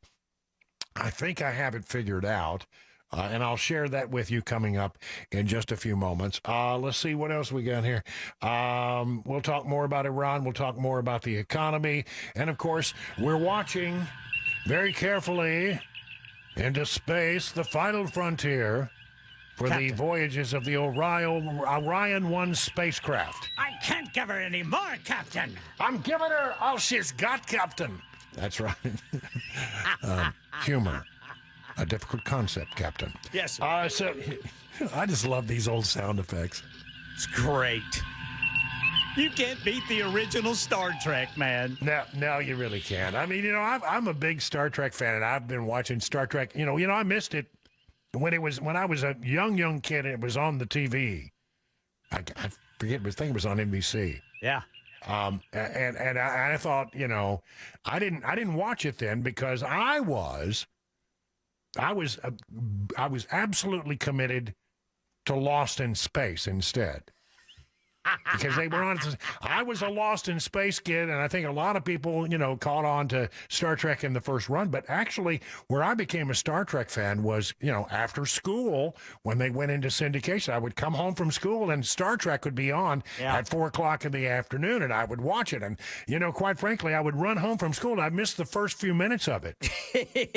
Sometimes that was the best part. Yeah, sometimes that was the best part. And so even now, if I ever go back and watch an old episode, sometimes I'll say, I don't think I've seen this episode. How can it be that I've not seen this episode? And then what I realize is I just didn't see the first 15 minutes of it. But I became a big fan of the Star Trek. And then, they came out with the Next Generation. Yes, sir. Now, some of the latest Star Trek stuff has been pretty bad, honestly. Yeah, I can't get into the new stuff. I just can't. Some of it's bad. There's one of them that was really good, and it's still on. What's it called? Anson Mason as Captain Pike in Brave New Worlds. Now, that's pretty good. Yeah, my brother's watching that. He says that's really good. It is really good, and to me, that is the only one of the new ones that have been worth watching. The rest of them have been all woke, and I mean, just at the end of the day, you just want to throw something at your television. But that one is sort of in the old tradition of Star Trek. It's one story told within an hour, and it's resolved in an hour, and they are adventures. We're not being preached to. They're just adventures, and the characters are good, and it all fits into Captain Pike was the captain of the Enterprise before Captain Kirk. So that's pretty good. Anyway, we'll be watching. We got way off base on that. We'll be watching to make sure that the capsule gets back okay. That's our big goal. Energize. That's right. Energize. And let's see what else I want to talk about. I got some Tennessee news here in the meantime that I want to talk about. Did you know, Ken Weaver, that the Tennessee Titans now say that the new Nissan Stadium is 75% complete? All right. Yeah. The site still averages 2,000 workers a day, according to the WSMV website, on all levels and elevations of the structure. Daktronic crews are finishing work on the subframing systems for the LED boards, which will be an integral part of the new stadium's fan experience. The massive project is getting the building ready for enclosure is firmly in progress. The top and bottom cables of the roofing system are laid out and have entered the next phase of completion as they start to be connected to the perimeter compression ring of the roof. Whatever the hell that means. This will slowly be lifted by hydraulics lift around the building over a couple of months, beginning in April. So anyway, they can finish the curtain wall glass cladding system. Man, I have no idea what all this means.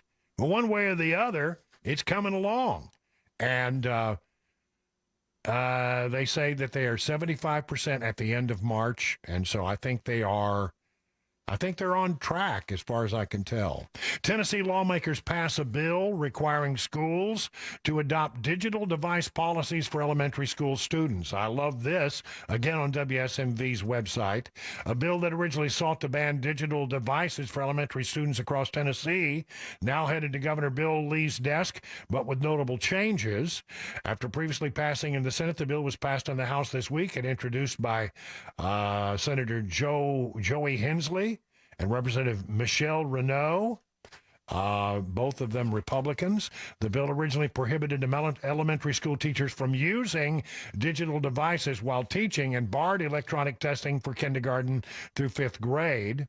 It's just harder to take a test on the computer when you're having to scroll back and forth and manipulate the computer to answer questions. We see that does affect test scores. However, the state Senate adopted an amendment on the 16th that rather than banning outright the devices, it requires local education agencies and public charter schools to have policies governing the age-appropriate instructional use of digital devices. All right, leave it to the teachers to make that decision. But it will take effect on July 1st of this year if passed and signed into law. And apparently it's now headed to the governor's desk.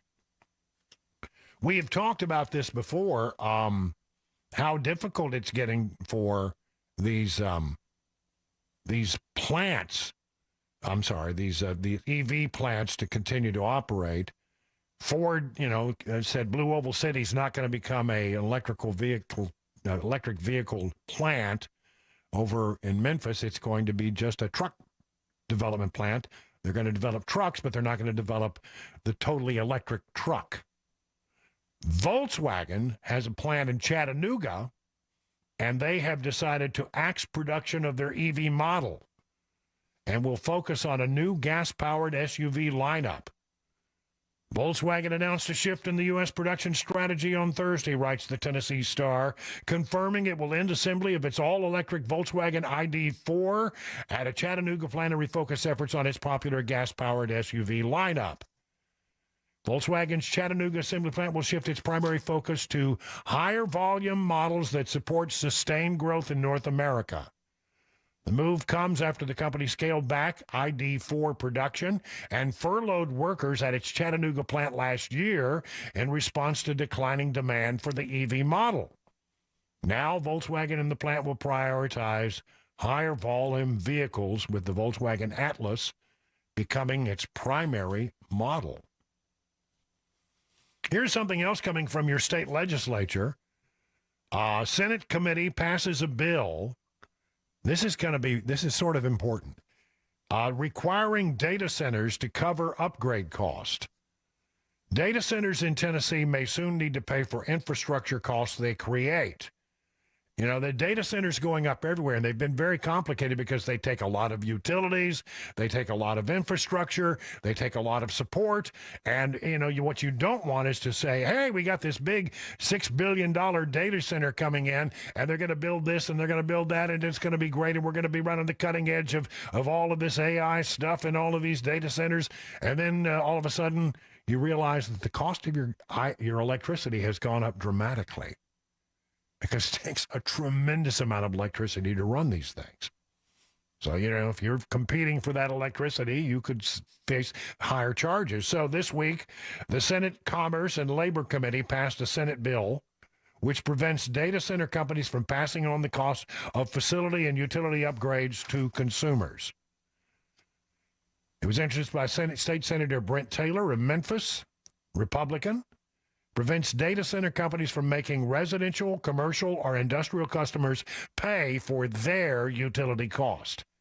Data center companies cannot increase electricity rates for existing customers to increase demand from data centers, according to the bill's proposal. At any rate, changes in people's utilities must come with a statement that data centers are not the cause. Utility companies can create a new customer class for data centers, making it easier to accurately charge them and prevent the cost from being passed on to other customers. That's what this bill would seek to do. I think that's a great idea. Look, I do believe we want to be on the cutting edge of AI, and these data centers are really something. What I'm reading, though, is that the plan is for these data centers to start developing their own power plants, and that's going to be allowed under the Trump administration. They have changed the rules that say you can build your own power plant for your own purposes, something that has been prohibited in years past. And there seems to be in development right now, if you read a lot about this stuff, and I read about this kind of stuff continually, it seems that they're also talking about some very small nuclear power plants that can operate, for very specific reasons. They're going to be, they're small. They're not, don't think about the big towers and all of that. These are small nuclear devices that, they have nuclear power plants on nuclear submarines and aircraft carriers. Why couldn't you develop something like that for these data centers? There's another thing that I read where they're going to take jet engines and hook them up to generators, and during peak times when they need their peak amount of power, that these jet engines would power generators that would provide enough power to meet their specific needs. So, I mean, the data centers are now in with the understanding that you just can't just tap into the grid and jack up everybody's electricity costs. You need to find a way to get electricity cheaply, and you can't impose the cost of development of your electricity on consumers who also need that electricity. So they've got that, I think, worked out. And I think this is a good bill to pass. And I like the idea of the data centers, but make them self-sufficient. They're going to be profitable, so make sure that they are doing everything they can to not impose cost on you and me and that guy behind the tree. It is now 50 minutes past the hour of 4 o'clock on Super Talk. You're listening to the Matt Murphy Show. Brian Wilson filling in today at time for a commercial break.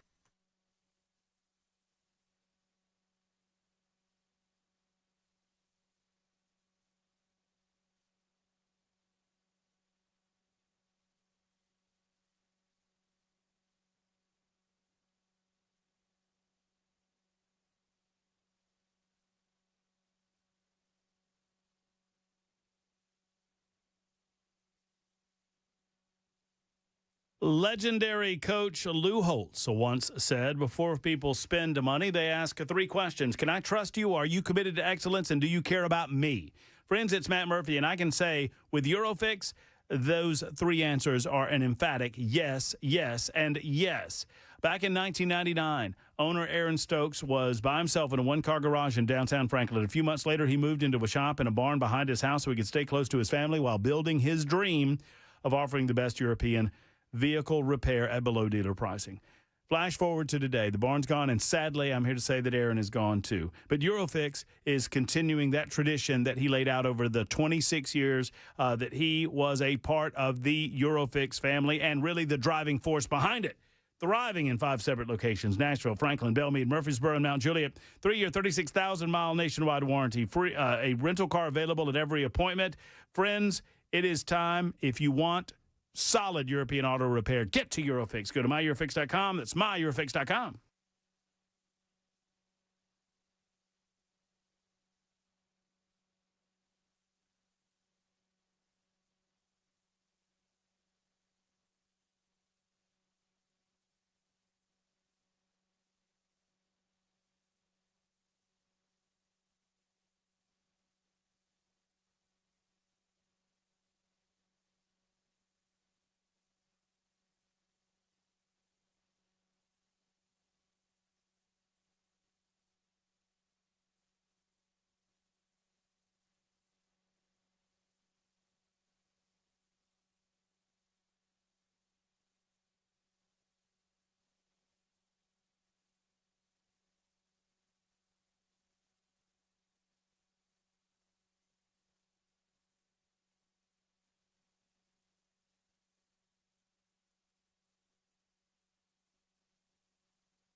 Countdown for the return of Artemis 2, and Vice President J.D. Vance had some departing words to the press ahead of his talks in Pakistan with Iran. I'll have that for you and more at 5 on Super Talk 99.7 WTN. All right, thank you, Ken Weaver. Look forward to that. Brian Wilson in the chair for Matt Murphy, Ken Weaver in the newsroom, Jackson pushing the buttons so ably there, as he always does. I want to spend a moment or two talking about what we witnessed yesterday with the First Lady. I mean, during this program, we reported on it, and we were sort of, Ken Weaver and I are both scratching our heads trying to figure out, you know, why in the world would the First Lady come out and make this statement? The word that was floating around yesterday was that the First Lady decided she was going to make a statement, and she didn't ask anybody's permission. She just informed them she was going to make a statement about Epstein. And, you know, you see these pictures of her and Epstein together, and she wants you to know that she is not the victim of Jeffrey Epstein, and that she is really tired of some of the reporting. I am not Epstein's victim. Epstein did not introduce me to Donald Trump. I met my husband by chance at a New York City party in 1998. This initial encounter with my husband is documented in detail in my book, Melania. The first time I crossed paths with Epstein was in the year 2000 at an event Donald and I attended together. At the time, I had never met Epstein and had no knowledge of his criminal undertakings. Numerous fake images and statements about Epstein and me have been circulating on social media for years now. Be cautious about what you believe. There you go. Be cautious about what you believe. Now, today, again, in follow-up, Mark Beckham, who is one of her top advisors, Melania's top advisors, made the rounds this morning on the morning talk shows and the morning shows, and sort of tried to explain why it was important for her to come out and do this now. The First Lady accomplished 3 things yesterday as it relates to the disgraceful Epstein. First, she cleared her record. She set the record straight. She debunked all of the lies surrounding her and Epstein. Second, she became a champion for these women, for the victims. And finally, third, she's a real leader in Washington, D.C. She's calling on Congress to act now. So these are 3 big points that our First Lady drove home regarding Epstein. It's a rare public statement. What led her to do this? I know you said enough is enough, but was it all the networks that were covering this and posting that picture of the 4 of them together? Was it social media? It's a combination. Look, to be honest, it's a combination of legacy media, social media, different corporate entities and personalities. But we as a society need to get back to respect. And certainly our First Lady, the First Lady of the United States, deserves respect. When she's out there working every single day for the Americans, helping children, helping families, driving to make this country better, that's what she deserves for people to pay attention to. Not this nonsense, just lies and innuendos. And well, I think what was really going on here is that you know, she saw something that set her off, or she heard that there was about to be a story that was going to drop that set her off, and she's bound and determined that she's not going to be pushed around. And quite frankly, some of the reporting has been, it seems to me, deeply irresponsible. And you know, it's getting to the point where people think they can post anything that they want to post, and that there are no consequences. Well, there are consequences to posting information that is misleading. There are consequences to posting information that is wrong, and you can pay a price for it. And I think this was her official warning to news organizations. I'm not going to stand idly by here. You want to put something out, good and fine. But don't be surprised if I take you to court and expect you to defend what you have done. And that's fine. I hear people saying things now on TV and on the radio, and I see things that are being written, and I go, You can't say that stuff. You know, free speech is an important part of what we do in America, and there's always been a sort of this understanding that if you're a public figure, that pretty much you can say anything you want to say about a public figure. But there are two ways that you can handle this. When people say things about you that are not true, and I know about this from personal experience, the one thing you can do is you can either challenge it, and that's what she's chosen to do here, I think, or you can say absolutely nothing and ignore it. I think she's putting people on alert. Lawsuits may be coming. Be very, very careful. It's now 5 o'clock. 5 o'clock on Superclock 99.7. I'm Brian Wilson in for Matt Murphy on The Matt Murphy Show.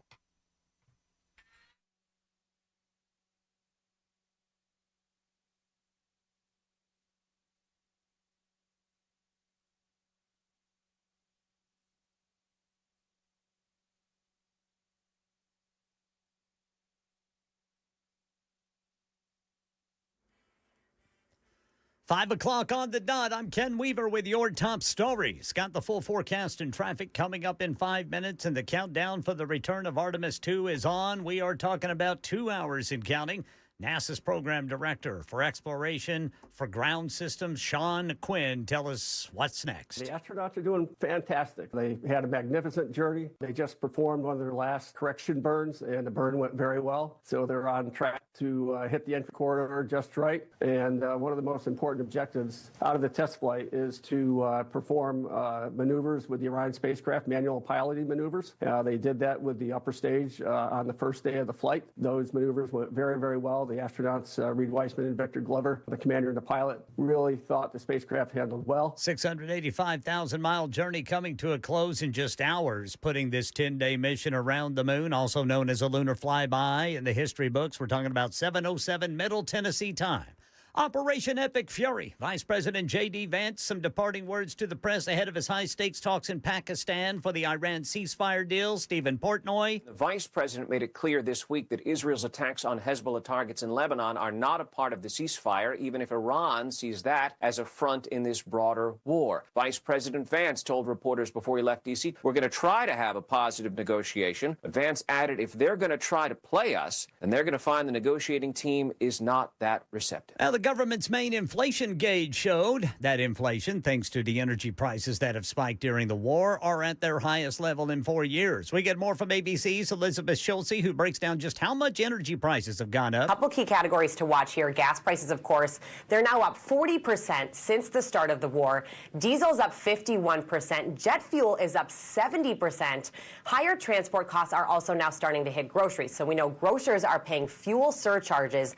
They often pass those costs down to shoppers, so keep an eye on fresh foods like produce or dairy that need to be transported quickly before they spoil. And as jury deliberations get underway in a major antitrust trial against Ticketmaster's parent company, another ticketing platform is being forced to pay up, as we hear from ABC's Mike Dubusky. StubHub will now have to pay $10 million in refunds after settling a case with the FTC. That case had alleged the ticket seller advertised deceptive prices for tickets on its platform, failing to disclose mandatory fees before checkout. The FTC says that's a violation of its new fees rule, which took effect last year. StubHub tells ABC News, while we strongly disagree with the FTC's view of the case, we are addressing their concerns by refunding a portion of those buyers' fees. Mike Dubusky, ABC News. That's the latest news. Traffic and weather next. I'm Ken Weaver, WTN News.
All right. It is really slow going northbound 65 there between Madison and Goodlettsville today. That is complete stop and go braking. Same thing if you're eastbound 440 from 65 over to 24.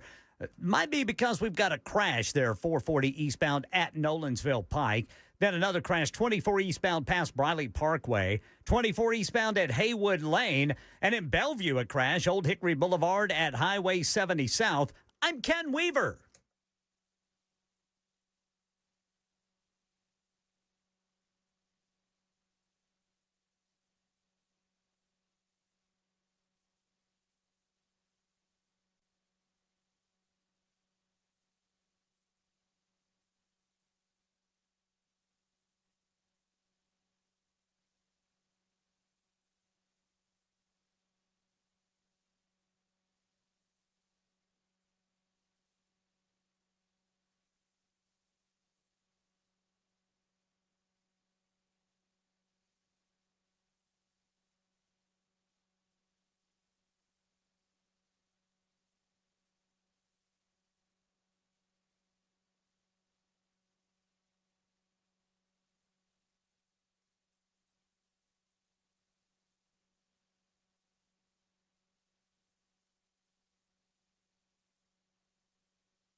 Past the hour of 5 o'clock on Super Talk 99.7. Hey, everybody, it's Brian Wilson in for Matt Murphy. Matt will return on Monday. I am your fill-in third-string reserve backup host of Last Resort, and happy to be here. We are watching very closely what is happening. Listen, let's listen into NASA and see what they're saying now about the return of the Artemis 2 mission. 1 hour and 26 minutes away from crew module, service module separation, followed by a raise burn to tilt the aft end of the vehicle up ever so slightly and improve its angle of attack into the Earth's atmosphere as a mitigating action to reduce heat loads on the heat shield of the vehicle. This is all pre-planned, pre-flight. There's no differentiation between what we had designed this mission to do. We are expecting to reach the first traces of Earth's atmosphere at entry interface and 400,000 feet above the planet 1 hour and 45 minutes from now. So there you have it, an update from NASA on what they're doing.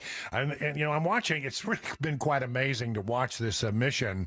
The Artemis 2 coverage has been great. Back in the days of Apollo, the cameras were not very good, and they didn't have a lot of bandwidth to spare for that kind of stuff. But now, they've gotten this stuff down so well over the last, since 1972. We've improved camera technology quite a bit, and the technology of streaming quite a bit, and the pictures are really remarkable. Very sharp, very crisp.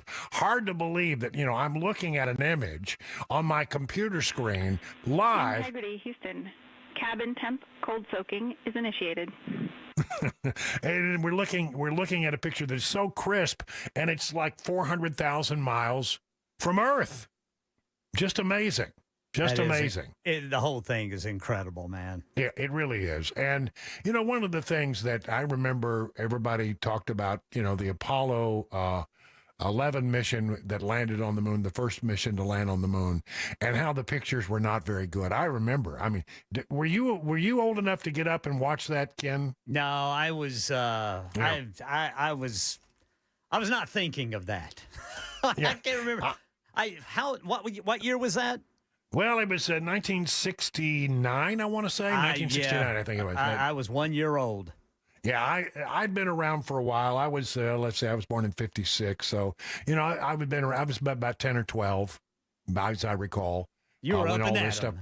I was up and at them, and so I wanted to get up. I was very much into it. I mean, I actually, after Apollo 11, sent off to NASA. I wrote them a letter and said that I would like to have some pictures because they were making pictures from the landing mission available. And so I sent a letter to NASA, and a few weeks later I got this envelope back with some lovely 8x10 color photos from the mission. It was really amazing. Yeah. So I was into it. Had those on my wall, had those on my bulletin board, in my room, and I remember it very distinctly. But the pictures of the live coverage were not very good. Yeah.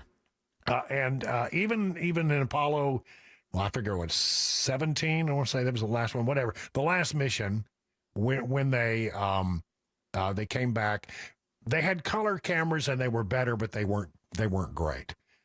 Now we can see it with such clarity.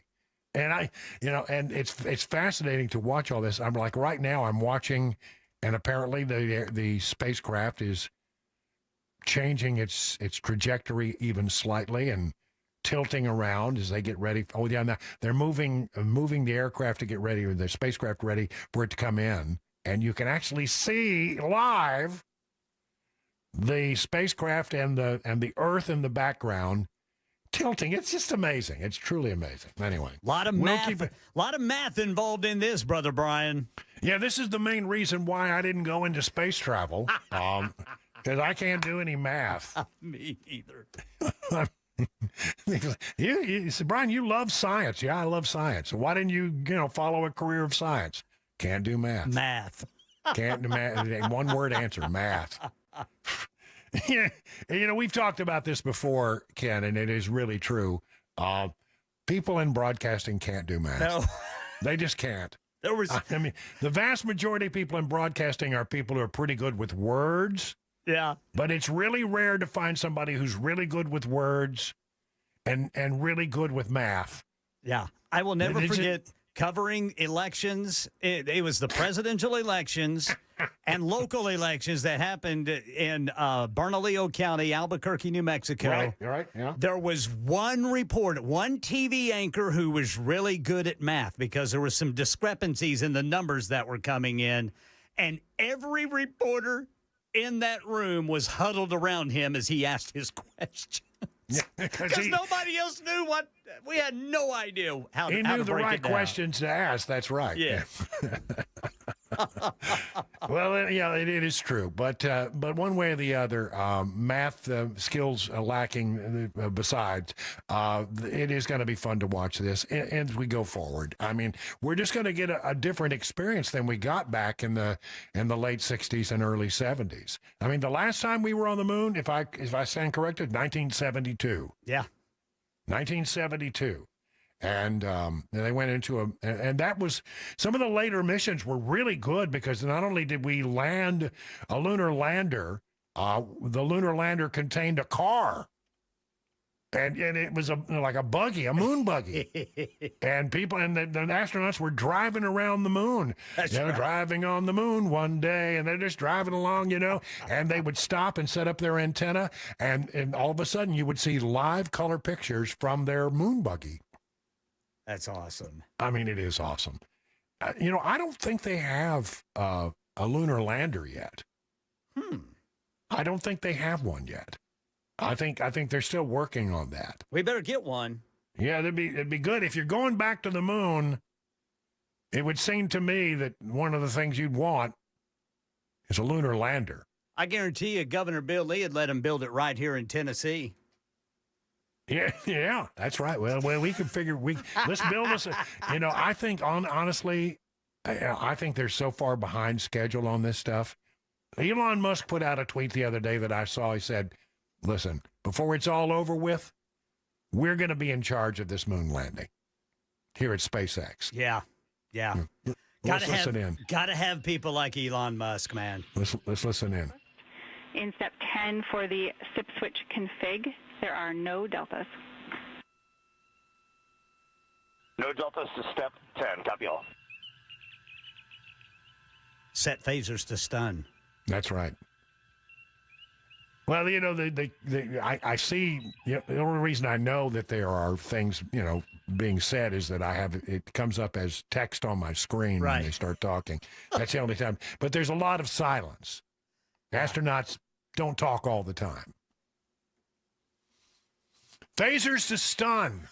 Warps factor 9. Warp speed, Mr. Sulu. That's right. Aye, Captain. I'm giving her everything she's got. Shields she up. won't hold together much longer. Okay, so there we have it. I wanted to talk a little bit about impeachment. Democrats are continuing to talk about how they want to to impeach the president and how they want to impose the 25th Amendment on the president. And this is just nonsense. House Democrat leaders open door to the 25th Amendment after rank and file push for Trump's removal. Folks, there's never been a case where I could say this was, more accurately. Sound and fury signifying absolutely nothing. I mean, can they do it? Sure. But you know what? It's not going to go anywhere. We are not going to impose the 25th Amendment on the current president of the United States. And you know who knows that? Stephen A. Smith knows that. Here's a guy who says, why are Democrats, he's a Democrat, why are Democrats talking about the 25th Amendment and trying to use that to take Trump out of office, because we know it's never going to happen. Here is Stephen A. Smith talking about that. And I got to turn down this other thing or I'm going to end up having NASA come through. Here we go. Got too many things going on with my my computer. To invoke the 25th Amendment, you're going to have to get the vice president to sign off, the Republicans in the House to sign off, cabinet members to sign off, basically declaring him unfit. It's something the president is fully capable of fighting by saying he's not unfit. And as a result, it's a reason why it's never been exercised in American history. Stop it. Stop it. Telling Democrats to stop this nonsense, and they really should, because they just look foolish, don't they? First of all, the 25th Amendment, if you look at it, starts with the cabinet and the vice president. I don't get any sense that the current cabinet feels like Donald Trump is in need of removing him from office. I don't think the vice president believes that he's ready to be, he needs to be removed. And it starts there. So, first of all, the Democrats can say anything they want about the 25th Amendment, but the bottom line is the vice president going to initiate this? No. Are members of his cabinet going to vote to remove him? I don't think so. All right, let's assume for a moment that they do that. And it goes over to the House and Senate and the votes are taken, and it goes to the president's desk. He can veto it. And then they got to go back and they got to find more numbers, and they're not going to find those numbers. So this is not going anywhere. It's just stupidity to have this continual talk, we're going to invoke the 25th Amendment on Trump. How stupid do the Democrats think we are? Here's Fox News. Talk of invoking the 25th Amendment re-emerging among House Democrats after more than a year of dismissing speculation they would seek to remove Trump from power for a third time. Rather than quash the discussion, House Democrat leadership appears to be encouraging it. On Wednesday, House Minority Leader Hakeem Jeffries scheduled a Friday briefing on the 25th Amendment for his caucus to be hosted by Representative Jamie Raskin of Maryland and House Judiciary Committee Democrats. Maybe what they'll say is, we don't want to do this, but I can't imagine they can help themselves. The announcement came after President Donald Trump announced a 2-week ceasefire with Iran, blah, blah, blah, blah, blah, blah. Shockingly, Donald Trump threatened to escalate. Jeffries has notably stopped short of calling for Trump's removal from power. Instead, he has pushed a resolution seeking to block the president's war powers in Iran. Again, a complete waste of time. His willingness to entertain the discussion comes after dozens of his members called for Trump's impeachment or the invocation of the 25th Amendment following the president's escalating warnings against Iran if his leadership did not reopen the Strait of Hormuz by his self-imposed deadline. Who's pushing this? Rashida Tlaib. It's time to invoke the 25th Amendment. This maniac should be removed from office. Do you realize how stupid you sound? Robert Garcia, he must be removed. Taking that approach is a much higher bar than impeachment and has never been used to involuntarily remove a sitting president. To be successful, Democrats would have to obtain buy-in from Republicans and the advisors closest to the president. Specifically, the vice president and a majority of the cabinet would have to agree that Trump is unfit for office. In the event Trump were to contest their assessment, 2/3 of the House and Senate would have to vote in support of that judgment. None of this None of this is going to happen. It's just nuts to even talk about it. But that's where we are right now. You know, again, when you hear talk about the 25th Amendment in Trump, the way it stands today, with the evidence we have before us, and the numbers that we have in the House, the Senate, and the fact that this all has to start with the cabinet, it ain't going anywhere. 21 minutes now past the hour of 5 o'clock on Super Talk 99.7.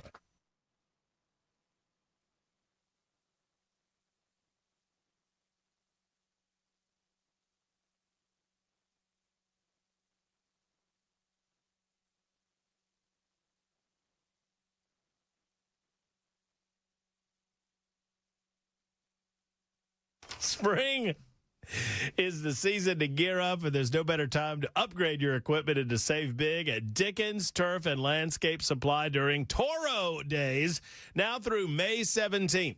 We want you to take advantage of the incredible savings on Toro walk mowers, designed for big-time power, long-lasting durability, and easy operation that works just as hard as you do. I've been a Toro man myself, and I absolutely love these mowers. Whether you're landscaping professionally or a serious homeowner, Toro delivers the performance that you can count on. And when it comes to quality equipment, replacement parts, and expert advice, there's only one place to go, and that's go where the pros go. Dickens Turf and Landscape Supply, with 7 convenient Middle Tennessee locations. Count them down now: Nashville, Bellevue, Murfreesboro, Brentwood, Hendersonville, Mount Juliet, and Franklin. Help is always just a few minutes away. Stop in today or shop online at DickensSupply.com. That's DickensSupply.com. Do me a favor and tell them that Matt Murphy sent you in to Dickens Turf and Landscape Supply. Go where the pros go, to your one-stop Toro shop, Dickens Turf and Landscape Supply.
Hey, friends, it's Matt Murphy, and I've got a quick question for you. When it comes to your health, would you rather know what's going on inside of your body or just hope that everything is fine? Because a lot of people who feel great have no idea something's happening beneath the surface until much later on. The idea of knowing versus not knowing stuck with me, and that's why I decided to check things out by getting a scan from our friends at Kraft Body Scan. This is quick, it's non-invasive, and walking out, you feel like you have real answers. And right now, Kraft Body Scan is offering our listeners their couples heart and lung scan valued at over $2,500 for just $99. This is an incredible deal. It can give you true peace of mind and an early heads up before symptoms ever show up. Take advantage of this by going to togetherwescan.com or call 615-436-1000 and use promo code MATT50. That's MATT50.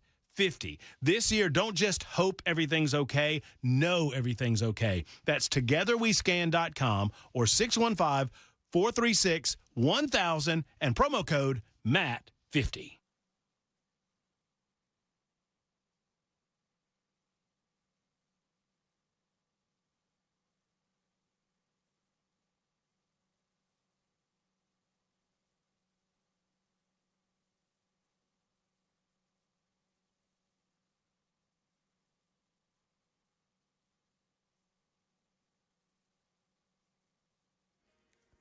Strong words from President Trump ahead of this weekend's meeting on the Iranian ceasefire deal. And, of course, we'll update you on Artemis 2 coming up at 5:30 on Super Talk 99.7 WTN.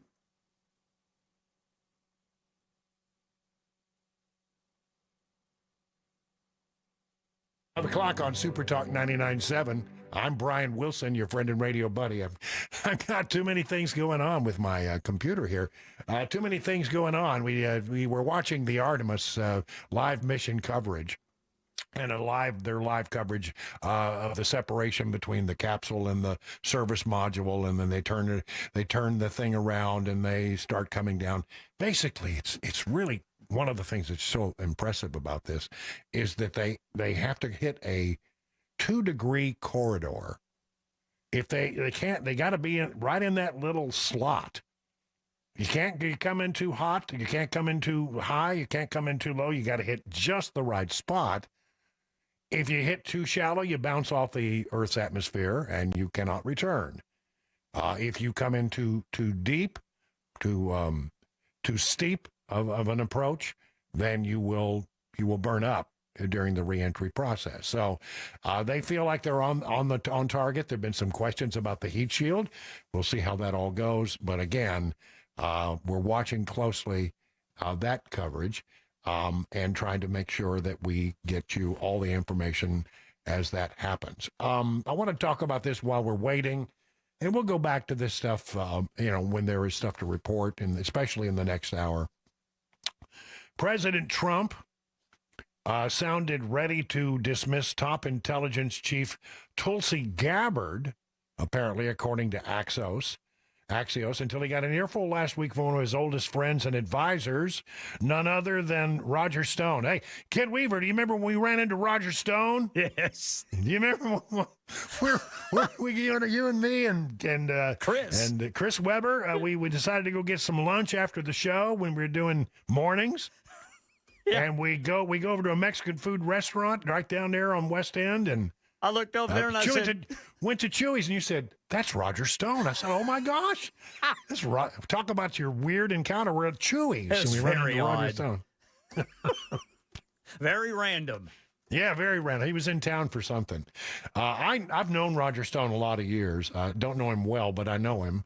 And we talked a little bit that day. But Roger Stone's apparently is very much involved, and he has the ear of the president, according to Axios. And I'm not surprised by this. They are friends. Trump was displeased with Gabbard, apparently, when she didn't wholeheartedly endorse the Iran war during her testimony to Congress about the threats to the U.S., according to 5 advisors in confidence who spoke with the president. Axios has deep sources. I will say this. Somebody's talking. This didn't come out of thin air. The day before Gabbard's former advisor and counterterrorism director Joe Kent quit his post in a headline-grabbing resignation that undercut the administration's message campaign about the danger posed by Iran, Trump scolded Gabbard, we are told, in a private meeting soon after and questioned her loyalty. 2 others said that Trump wasn't that mad and instead chided Gabbard in a sarcastic but friendly way. I could see that. Trump started polling advisors on their opinions of Gabbard's testimony, her job performance, and whether to replace her, The Guardian reported a week later. Her fellow cabinet members backed her, as did Roger Stone when the president called him last week, Axios has learned. Roger sealed the deal. He saved Tulsi, a source familiar with Trump's thinking told Axios. Stone declined to comment but confirmed Thursday on X that he had interceded on Gabbard's behalf. Fortunately, I acted in time. Stone is 73, a very sharp dresser, and has been a friend and advisor to Trump 79 since 1979, has had a special relationship with the president no one else has had. And he gave 4 reasons for Trump to keep Gabbard, according to 2 people who spoke with Roger Stone. That she was loyal, gave the testimony in a professional manner, wasn't going to resign like Kent, and firing Gabbard would needlessly create a damaging news cycle And Trump would make her a martyr of sorts if she fired and was given that aura of credibility among MAGA dissenters. She could become a potent GOP presidential candidate in over a year. Those are the reasons that Roger Stone gave the President of the United States. Gabbard is with us for a while longer, it would appear. 30 minutes now past the hour. Time for the news with the one and only Ken Weaver.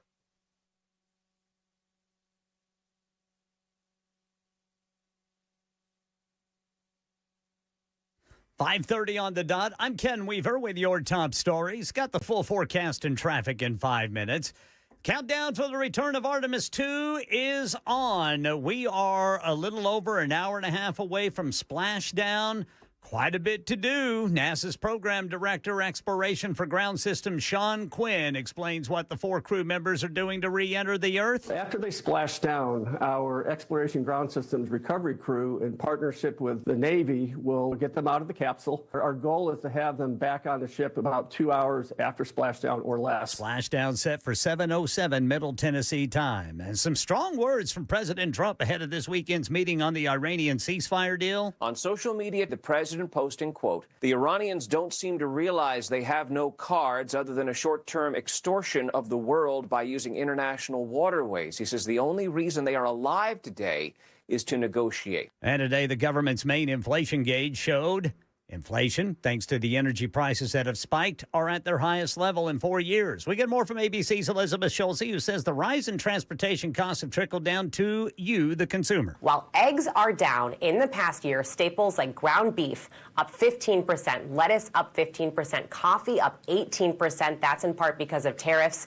So Moody's Analytics says inflation already costing the typical household an extra $170 per month compared to last year. Oil at this level for 1 year is going to add on another $1,400 in gas and diesel costs. And the U.S. Postal Service facing a serious cash crunch, as we hear from Dave Packer. The United States Postal Service says it will temporarily suspend contributions to federal retirement pensions to preserve cash. They say the move will help keep mail moving, pay workers, and cover suppliers as the agency faces what it calls a severe financial crisis. At the same time, the USPS is proposing a price hike, raising the cost of a first-class stamp from 78 cents to 82 cents. The agency says it could run out of cash by early 2027 without the changes. Dave Packer, ABC News. That's the latest news, weather, and traffic next. I'm Ken Weaver, WTN News.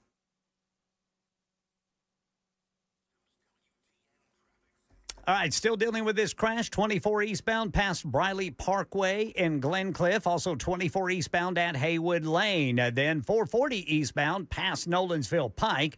Crash in Donaldson, Lebanon Pike just east of McGavick Pike. And in Bellevue, a crash. Old Hickory Boulevard at 70 South. I'm Ken Weaver.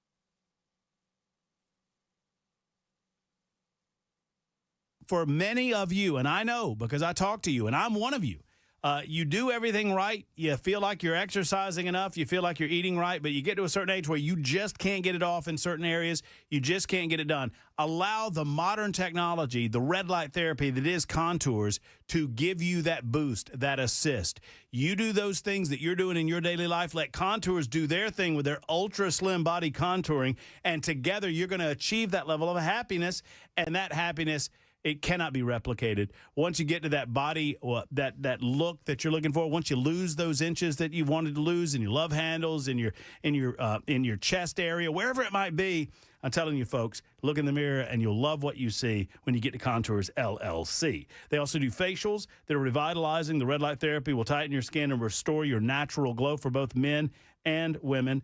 Red light therapy works, and I'm a testimony to it because I'm going through a session right now, just left earlier today, as a matter of fact. So for $99, you can get that Belly Buster special. Call today at Contours LLC, 615-236-9960, 615-236-9960, ContoursLLC.com. What do you have to lose but inches?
It is 37 minutes past the hour of 5 o'clock. A little after 7 o'clock Middle Tennessee time, we should have the Artemis 2 capsule splashing down in the Pacific Ocean. Let's listen in. I mean, great pictures from inside the capsule as the astronauts are in their chairs. They're getting ready to conduct some important maneuvers, but they are in their suits and ready to return. Deployment of 3 forward bay cover chutes that will pull essentially the top forward bay cover off the very top of the Integrity vehicle. That will be followed by the deployment of drogue chutes and then the final deployment of a series of 3 main parachutes at 7:04 and 44 seconds p.m. Central Time. From that point on, it is about 3 minutes or so until splashdown. Splashdown scheduled at 7:07 and 8 seconds p.m. Central Time at a gentle speed of 19 miles an hour. So just to give you some perspective, at the time that we enter the Earth's atmosphere, we're traveling somewhere around Mach 32. We will splash down at a speed of about 19 miles an hour. The G-forces that will build on the crew members inside Integrity will build to about 3.9 Gs. That is what is expected and what they have trained for and what the spacecraft is designed to support. There you go. I mean, I've done 9 Gs in a flight with the what do you call them, the Thunderbirds. The Thunderbirds. I flew with the Thunderbirds and I pulled 9 Gs. So 3.9 is not that bad. I mean, fighter pilots routinely pull 9 Gs. So it is a thing. But I got to tell you, there's so many things that have to go right here. And we're watching it very closely. And we'll keep an eye on it and bring you up to speed as time permits. I want to move to this is about a 2-minute and 30-second clip. Now, normally I don't run clips that are that long. I believe in, one of the things that we can do here on talk radio that we can't do on television, that we can't do in other places is give you more detailed information. Let the sound bites run a little longer so you can get, a real understanding. If all you know is a 10-second sound bite, you don't know very much. Sometimes there's a lot of context. There's a lot of things you need to hear. So I like to run longer sound bites. And when I'm trying to get somebody to help me understand something, especially when it's a legal matter, I always look to Jonathan Turley. I think he's a lawyer, a great constitutional scholar. And you hear a lot of talk from the left and other places that we apparently right now are in a constitutional crisis. Now, we got this big constitutional crisis going on. Well, he's a constitutional scholar. What does he think about that? Are we in the midst of a constitutional crisis? He doesn't think so. And I think this is good, smart stuff from a very wise man. Let's listen to what he has to say. This is, again, Jonathan Turley talking about, are we in the middle of a constitutional crisis? I just had a debate with a Harvard professor not long ago who insists that we're in a constitutional crisis. And we're not in a constitutional crisis. As Raging the Republic talks about, our Constitution was written for bad times, not good times. It was written in times like ours. I mean, people often have this conceit that their times are so unique that the system's not designed for it. This is the time that the Constitution was written, not just for, but in. And what people like my friend from Harvard called a constitutional crisis sounded a lot like it was a crisis because you weren't getting what you wanted. I love that so much. That is exactly right. What the left calls a constitutional crisis is simply democracy in action. And unfortunately, democracy's not working for you right now. It's working for the majority. That is, he was saying, look, nothing's being done in Congress. We can make no reforms and get nothing through. I said, this sounds like you're complaining about democracy. Well, that's right. Democracy was messy. And you know what? Bills are supposed to be hard to pass. Legislation is supposed to be hard to pass. Reworking the Constitution is incredibly difficult. It was never meant to be easy. And so, don't be shocked. This is what democracy is. Sometimes, your people win and you get some of the things you want. Sometimes the other side wins. It doesn't mean we're in a constitutional crisis. Because this country is divided right down the middle. So if we're divided down the middle, less gets done. And maybe that's a good thing. That's the problem. You have to convince people, right? We can't just sit here and yell at each other. Eventually, we're going to have to talk to each other. And that's what happens. My earlier book talked about what I call the age of rage. This isn't our first age of rage. And historically, the rage burns off. And we have this awakening where we realize, frankly, that we've become grotesque, that we became rage addicts. And that's what people today won't admit, is that not only is rage contagious and addictive, but that they like it. And if you go on the internet and watch some of these videos, you can see it. You can see a face of addiction, but you can see how much they need it. It allows you to hate completely, not even think about the other person as a human being anymore. I was watching this woman at the airport last week, who's a doctor in New York, screaming at these two ICE officers who were very polite and calling them pigs and abusing them. And it was the face of rage. It was the face of that addiction. She loved it because they were no longer human beings. That's what rage does for you. So we're not in a constitutional crisis. We're in a crisis of faith. We've just lost faith in each other. But I really do think that the rage will burn off. And these issues, Mark, that you talk about in terms of, the controversies with the Justice Department, those will also dissipate. Yeah, he's right about this. He's absolutely right about this. And when he says the face of rage, he's talking about TDS. If people get so upset and so angry about Donald Trump that they lose all perspective, and they attack, you hear all this constant attacking.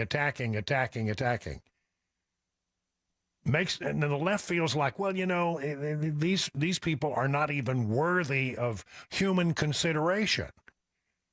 That they are less than human. That's how much they hate them.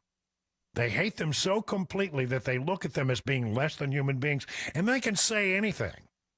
Whatever happened in this country to taking a deep breath now and then? I think he's exactly right about this. I think he's got is right on the money about what goes on in America today. And it's happened before. This is not the first time that it's happened. It's happened in the past. But it seems to me that, in this current environment that we're in right now, for people to claim that we're in some kind of constitutional crisis, I think we all need to stop and take a deep breath and understand, what? When Joe Biden was president, I didn't like a lot of the things were going on, but I never thought it was a constitutional crisis. Well, if there was a constitutional crisis, it was whether or not he was up to the job, but that was a fair question. And again, if they weren't going to invoke the 25th Amendment on Joe Biden, who clearly was brain dead, and which is what the 25th Amendment is supposed to be for, when you have a president who can't do the job, if they weren't going to come at, if his cabinet was not going to bring out the 25th Amendment for Joe Biden, I just can't imagine that anybody's going to bring out the 25th Amendment for Donald Trump. I just don't see his vice president, J.D. Vance. I don't see Marco Rubio. I don't see members of the cabinet as being in favor of that. Based on what we're hearing, it just seems like they're all still very, very strongly supporting him. But when Jonathan Turley says that, that hate is so complete and that all of this talk about a constitutional crisis is overblown. The government was designed by the founding fathers to make it a little difficult to accomplish things. It's not supposed to be easy to pass laws. It's not supposed to be easy to impeach someone. It's not supposed to be easy to take the Constitution of the United States and change it and make amendments to it. It's not easy because they didn't want it to be easy. They wanted it to be hard. And quite frankly, if things get locked down between Democrats and Republicans, and Democrats get a little upset because, well, we can't get any of the things that we want. Well, you know how we felt when Joe Biden was in office and the Democrats were in control of Congress. You know exactly where we were. You know exactly how we felt. But, you know, we didn't call it a constitutional crisis. And we tried not to. I think we need to take a deep breath in America and come to the realization that small government is a good thing. A government that doesn't do much, in my estimation, is a good government. I don't want my government doing a lot. I want it to be hard to do things. And just because we won the last election and happen to find ourselves in charge of the House and the Senate and the presidency, and we have a 6-3 majority on the Supreme Court, allegedly conservative majority on the Supreme Court, Democrats think, oh my gosh, this is a horrible thing. It's a constitutional crisis. No, it's the way it was designed. And if you want that to change, you know what you got to do? Shut up and win some elections. Otherwise, I don't want to hear it. So that's where we are with all of this. Jonathan Turley is right. Take a deep breath. Understand that just because the democracy is not giving you the things that you think you should have doesn't mean that we're in a constitutional crisis. It means the system is working the way our founding fathers intended it to work.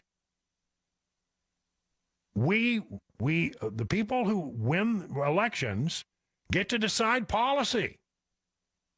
And if you can't win enough elections, you're not going to get to decide policy. Maybe, Democrats, you should just stop for a moment, and instead of saying we have a constitutional crisis, maybe from your perspective, what you should do is come to the determination that you're not giving people what they want. If you were, then maybe you would be in charge. I don't know. It just seems to me that we are too quick to throw around terms like, 25th Amendment.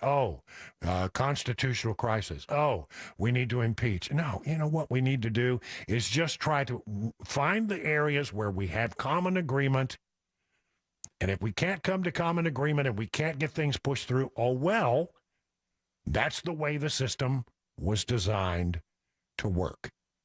50 minutes now, past the hour of 5 o'clock on Super Talk 99.7 WTN.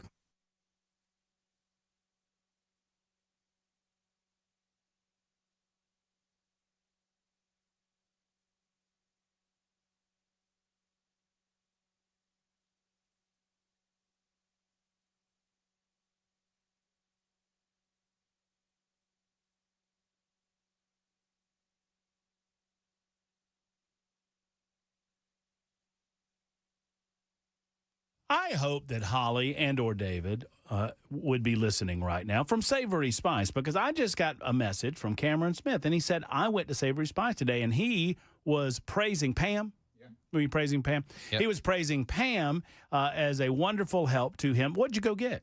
Can you say? I needed spices for a lamb marinade. Ooh. And so I got it. We tried many different ones, and they have tea there. They do. I did not know they had loose leaf tea. You know what? I should maybe promote more of the other things they have outside of the spices and the seasonings and the salts and the peppers and the different flavorings. They've got things that are unique and specific to Savory Spice, in as much as they build the seasonings right there in their shop, and they sell them in the same shop. They also have great gift-giving ideas. Cameron mentions the teas. They've got syrups. They've got all manner of different things for the cook in the kitchen. If you love cooking, you need to get to Savory Spice. If you know someone that loves cooking, you need to get to Savory Spice. If you're looking to restock the cupboards, Savory Spice. If you're looking for an exotic flavor, Savory Spice. You don't have to pay more to get more, and you get more at Savory Spice. So from Cameron and Matt, thank you, Holly. Thank you, David. Thank you, Savory Spice, located just off the square in Franklin.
Hey, friends, it's Matt Murphy, and I've got a quick question for you. When it comes to your health, would you rather know what's going on inside of your body or just hope that everything is fine? Because a lot of people who feel great have no idea something's happening beneath the surface until much later on. The idea of knowing versus not knowing stuck with me, and that's why I decided to check things out by getting a scan from our friends at Kraft Body Scan. This is quick, it's non-invasive, and walking out, you feel like you have real answers. And right now, Kraft Body Scan is offering our listeners their couples heart and lung scan valued at over $2,500 for just $99. This is an incredible deal. It can give you true peace of mind and an early heads up before symptoms ever show up. Take advantage of this by going to togetherwescan.com or call 615-436-1000 and use promo code MATT50. That's MATT50.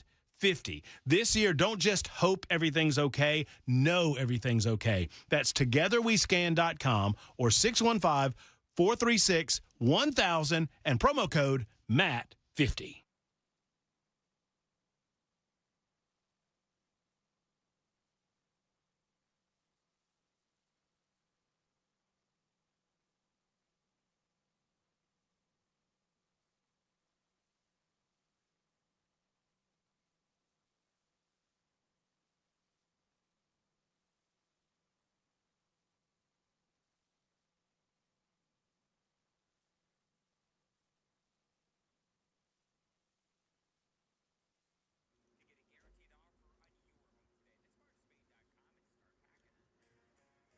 Splashdown just a little more than an hour away. The U.S. delegation, Vice President J.D. Vance is leading, is en route to Islamabad for peace talks with Iran. Hear what President Trump told reporters about it.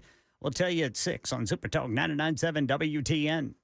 It is 56 minutes past the hour, 5 o'clock on Super Talk 99.7. Brian Wilson in for Matt Murphy. Matt Murphy will return on Monday. We are watching very closely.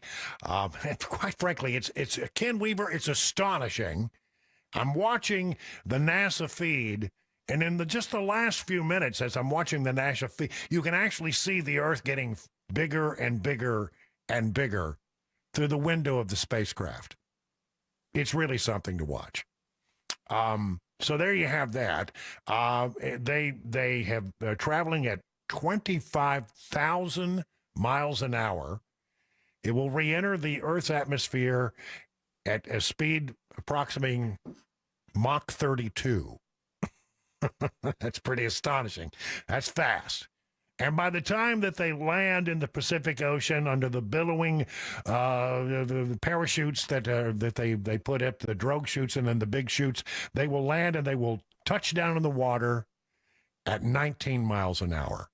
From 25,000 miles an hour to 19. And in the process, they endure a lot of heat on the heat shield. So that's happening.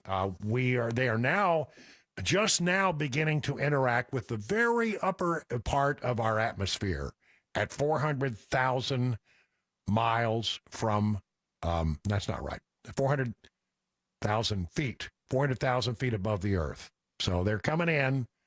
They're starting to interact with the atmosphere. Soon we will, at some point in this process, we will lose communications, but everything seems to be on track. You know, listen in for a little bit, see what they have to say. Report back to Dr. This is the commander of the USS Mirtha that will pick up the aircraft or the spacecraft when it lands in the Pacific Ocean. Good to go on that. If anything, didn't go the way we want, they're all prepared for that as well. And Jesse and his team, I mean, this is their full-time job, taking care of, sailors and folks who might be injured. We don't expect any injuries, but coming back, going 25,000 miles an hour down to, 20, miles an hour is still a dynamic process. I've heard it described as, kind of like a car crash. And then the crew will be ready to go, and Jesse and his team will make that transition to get them out to the front porch, do assessments on them again, call it to our med bay, and then once we have that and they're all good to go and the crew's feeling okay, we'll hoist them up in the helos. It's about a 3-minute flight back to the flight deck, and that's where me and the astronaut chief Scott Tingle will actually meet them. I'll get eyes on them, make sure they're all good, just take very slow transitions, and then one by one we'll either get them out with the SMTs, the SAR med techs, under each arm to kind of just walk them very slowly to med bay, which actually helps them acclimate back to 1G. Or if they really don't have their sea legs back yet, then we might put them in what we call a stair chair, which will be right behind them, and then just very slowly kind of get them back into med bay to start our full assessments with the team. There you go. That's the experts talking about what they will do once the 4 astronauts return back to Earth. And a little over an hour from now, we'll give you as much coverage as we possibly can while we'll be here in the next hour, and we have other ground to cover. So stay with us. You're listening to The Matt Murphy Show. Brian Wilson filling in for Matt Murphy. Time for the news with Ken Weaver.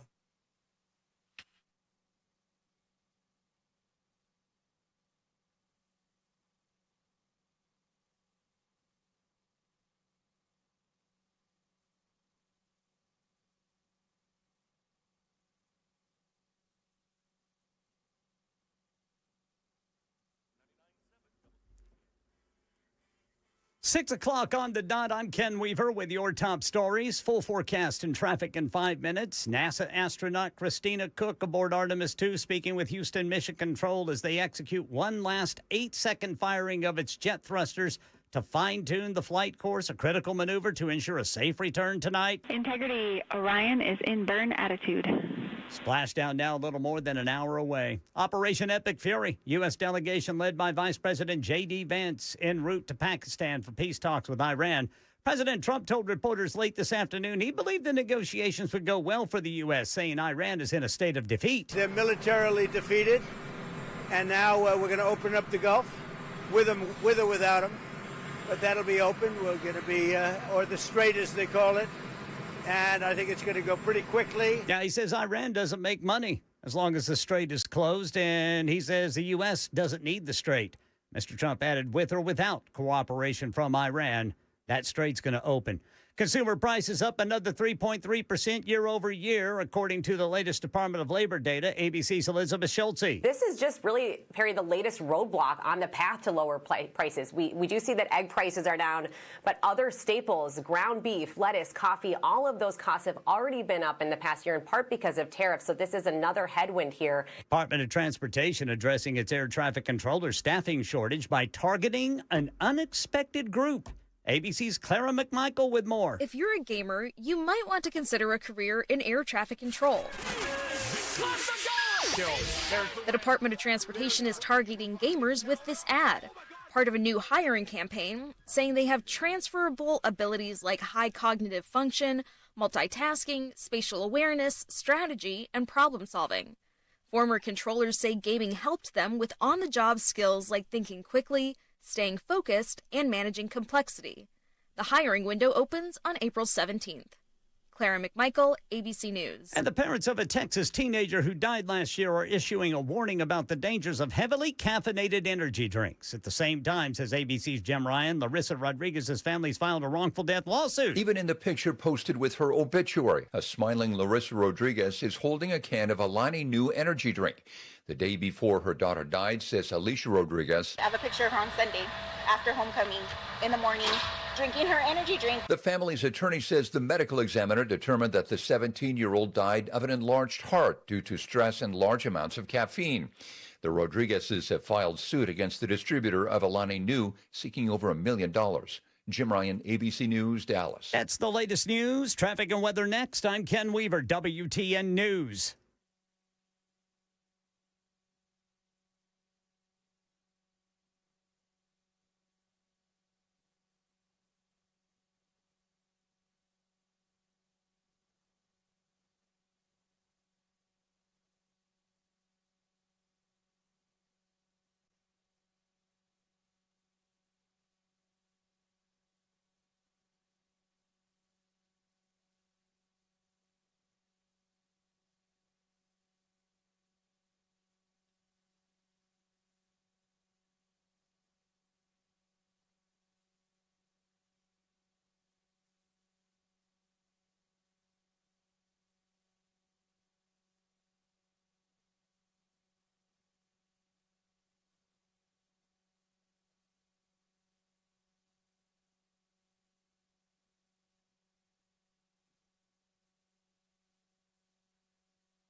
All right, TDOT is showing a multi-vehicle crash now. This is going to be northbound 65 right before Thompson Lane. Still showing a wreck 440 eastbound past Nolensville Pike, Donaldson Lebanon Pike east of McGavick Pike, Bellevue Old Hickory Boulevard at Highway 70 South. I'm Ken Weaver.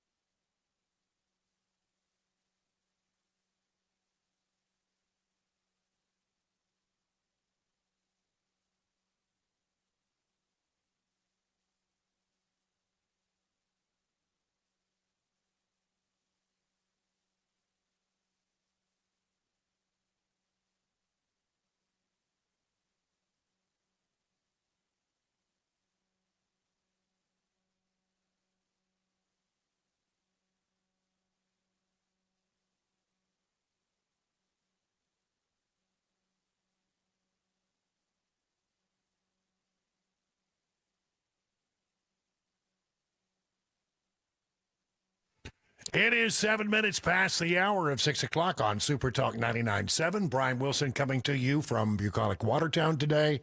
Matt Murphy will return on Monday, taking a couple of days off as well-deserved time off. There's no doubt about that.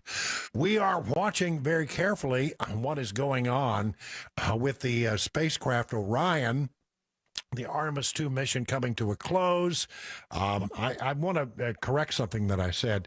From the time they start to interact with the atmosphere, that starts at 6:53 our time. I was not aware until just now that because NASA is operating this out of Houston, they give times in Central Time, not East Coast time.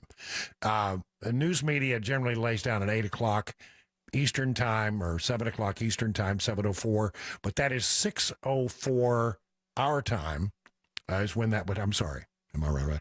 8 o'clock Eastern time, 7 o'clock our time, that's supposed to land. They will be coming out with the parachutes at about 7:04, and then they will actually splash down at 7:07 Middle Tennessee time. So there's that. They are 59 minutes from splashdown as we speak right now. So in a little less than an hour, this spacecraft, which has circumnavigated the moon and is returned to Earth at a speed of 25,000 miles an hour, will splash down in the Pacific Ocean, where it'll be picked up by helicopters aboard the USS John Murtha. And when they hit the water, they will have gone from 25,000 miles an hour, Mach 32, to 20 miles an hour. Pretty amazing. That's a lot of heat that has to get dissipated, and they've got a heat shield for that. So we'll be watching that very closely. But they don't actually start to interact with the upper atmosphere until 6:53 our time, and then from 6:53 to 7:04 is when you see the parachutes, and they come out of the sort of the blackout period, communication blackout period. And then just a few minutes later, it gently touches down in the Pacific Ocean, and they begin the process of recovering the crew and the spacecraft. So there you have it. As I say, a lot of very exact science, not a lot of room for error, and that is going on as we speak. Let's listen in just a little bit, see if we can hear anything they have to say. Activities from the start of entry interface to the point of splashdown will be quite rapid fire, just 13 and a half minutes from the point at which we begin descent into the Earth's atmosphere till splashdown. And just to show you, as Rick Shearing, the flight surgeon, alluded to in his interview with Megan Cruz, all of this happens to decelerate the vehicle from traveling around Mach 33 to just 19 miles an hour at splashdown. All of that happening in just 13 and a half minutes. Wow, 13 and a half minutes. It's a really intense time. And, what makes it, I think, if you saw the movie Apollo 13, you get some idea of exactly how this works, and that there is a communication blackout from the time they start entering the atmosphere to the time that they deploy the chutes. Pretty much, there's a communications blackout. They cannot talk to the crew. There are 2 times on this mission when they're not able to talk to the crew. One was when they went around the back side of the moon, not the dark side. Please don't make that mistake. It's not dark on the other side of the moon. It's the far side of the moon. They went around the far side of the moon, and while they were around on the other side of the moon, they couldn't talk to Earth. And then the other time they can't talk to Earth is during re-entry, when the plasma burns and it interferes with the communication process, and there is a complete blackout. And it's not until the chutes are deployed and the aircraft is starting to descend gently toward the Pacific Ocean that you actually can talk to them again. So that is where we are on that. We'll come back to it a little bit later in this hour and bring you up to date on where we are. So far, everything seems to be performing nominally. Everything's going well. In the meantime, we had the President of the United States depart for Mar-a-Lago this afternoon, and he was asked about all the stuff that's going on with regard to the Iran negotiations. You got the Vice President, Steve Witkoff. You got what is his name? Jared Kushner. That's Ivanka's husband. All involved in these negotiations, but the chief negotiator is the Vice President, going to Islamabad to meet with the leaders of Iran, such as there are leaders of Iran right now, to see if they can negotiate some kind of lasting ceasefire and an end to the hostilities. The president was talking about this as he left for Mar-a-Lago today. Here is the President of the United States talking earlier today from from Joint Base Andrews as he was departing to go to Mar-a-Lago. With or without him. But that'll be open. We're going to be, or the Strait as they call it. And I think it's going to go pretty quickly. And if it doesn't, we'll be able to finish it off. One way or the other, it's going well. The Navy's gone. The Air Force is gone. All anti-aircraft is gone. The leaders are gone. The whole place is gone. So we'll see how it turns out. So it's JD, it's Steve, and Jared. You have a good team, and they meet tomorrow. We'll see how it all works out. You're not going to let them toll the strait, are you? I mean, it's international. No, we're not going to let that. It's international water. If they're doing that, nobody knows if they're doing that. But if they're doing that, we're not going to let that happen. What would a good deal look like for you? No nuclear weapon, number one. You know, I think it's already been regime change, but we never had that as a criteria. No nuclear weapon. That's 99% of it. Strait of Hormuz as well? Yeah, but that'll open up automatically. The answer is yes, but the Strait will open up. If we just left, the Strait's going to, otherwise they make no money. So the Strait's going to open, but what we have is no nuclear weapon, but we'll open the Strait anyway. Yeah, I think that's an important thing for people to understand. The President of the United States says you don't need to worry about the Strait of Hormuz. Because if we pull out, the Strait of Hormuz will open right back up. And the reason for that is that Iran needs the strait to be open. Iran can't sell any oil if the strait is closed. So it works against them. So it's in their best interest to open the strait. And as soon as we back out of there, and we have some reason to do so, then indeed that will happen.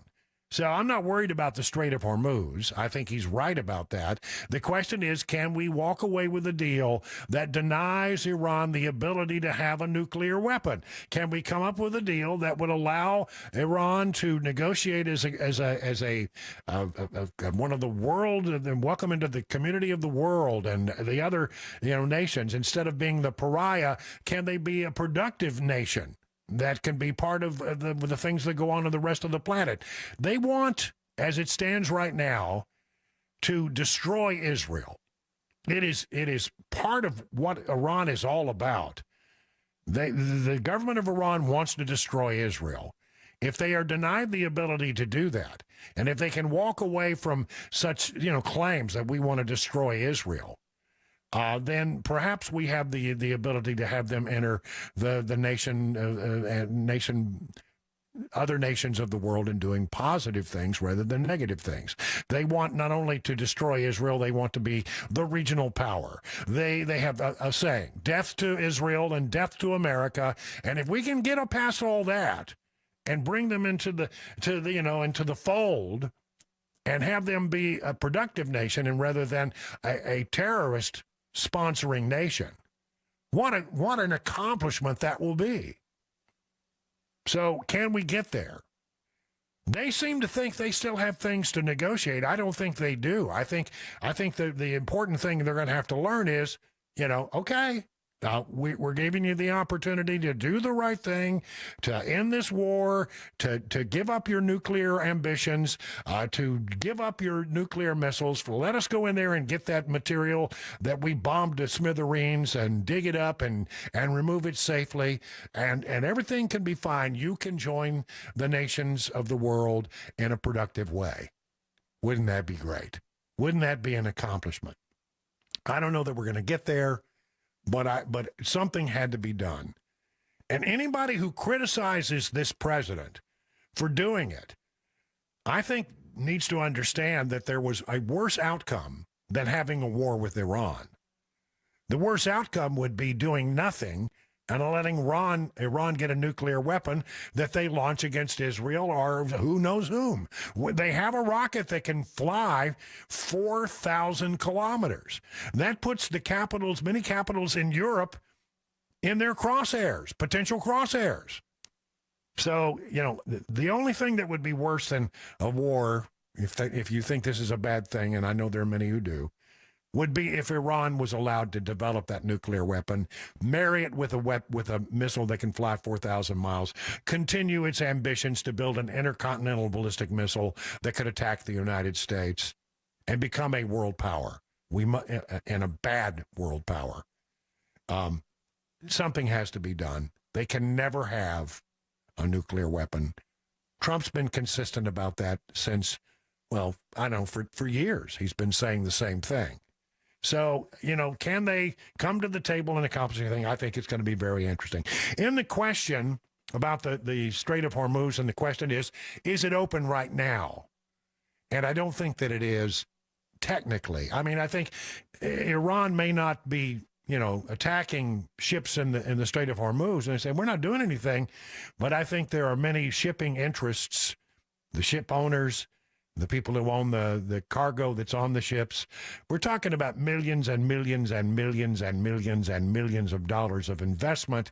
And if you've got a tanker full of oil or natural gas and you want to get out of there, are you going to put it at risk and just hope that the Iranians are going to be good for their word? Or are you going to be worried about that? I think that's the interesting thing, right now. Is that I think if the shippers become convinced that it's going to be okay to ship those through that Strait of Hormuz, that little narrow 30-mile gap in the strait, it's going to be okay. You're not going to be attacked. If they become convinced of that and start moving oil in a regular way, then that's good. But in the meantime, I think most of the ship owners and the people who own the product on the ships are all going, I don't know, man. Can we trust it? Or are we going to lose a ship and all this cargo, all this very valuable, expensive oil? And that, by the way, if you take out an oil tanker, you're causing something of a ecological disaster as well. So you'd be responsible for cleaning that up. So the way it stands right now, I just think that probably ships would be allowed through right now, but I think all of the shipping interests are being very cautious. And if it were my ship, I would be cautious as well. So there is that. A backlog of roughly 3,200 vessels, 800 tankers, cargo ships have built up west of the strait. The ship's idling as operators wait for clarity on whether it's safe to pass. According to Fox News, no oil tankers have risked the journey in recent days, according to an analyst for Kepler. We're not seeing any oil products passing through here. Whether it is open or not, for all intents and purposes, the strait technically remains closed because nobody wants to take the risk. And this is the leverage that Iran has in these negotiations. I don't know. Maybe what we do is we just simply try to work out a deal where we get them to say they're not going to pursue nuclear weapons. They'll say it. They won't mean it, but they'll say it. They're not going to pursue nuclear weapons. And then we just back out of there. We've destroyed them, and we set back their military infrastructure for years, maybe a decade or more. I think we have degraded their ability to go after that nuclear material. I don't think they're going to be processing uranium anytime soon. There are good outcomes, and then there are okay outcomes, but one way or the other, if we were to pull out right now, the Strait would open, and it would be years before Iran. So when the president says we've already won, I think we have. The question is getting the best deal, and can you bring Iran into the League of Nations? It'll be interesting to see. 21 minutes now past the hour of 6 o'clock on Super Talk 99.7.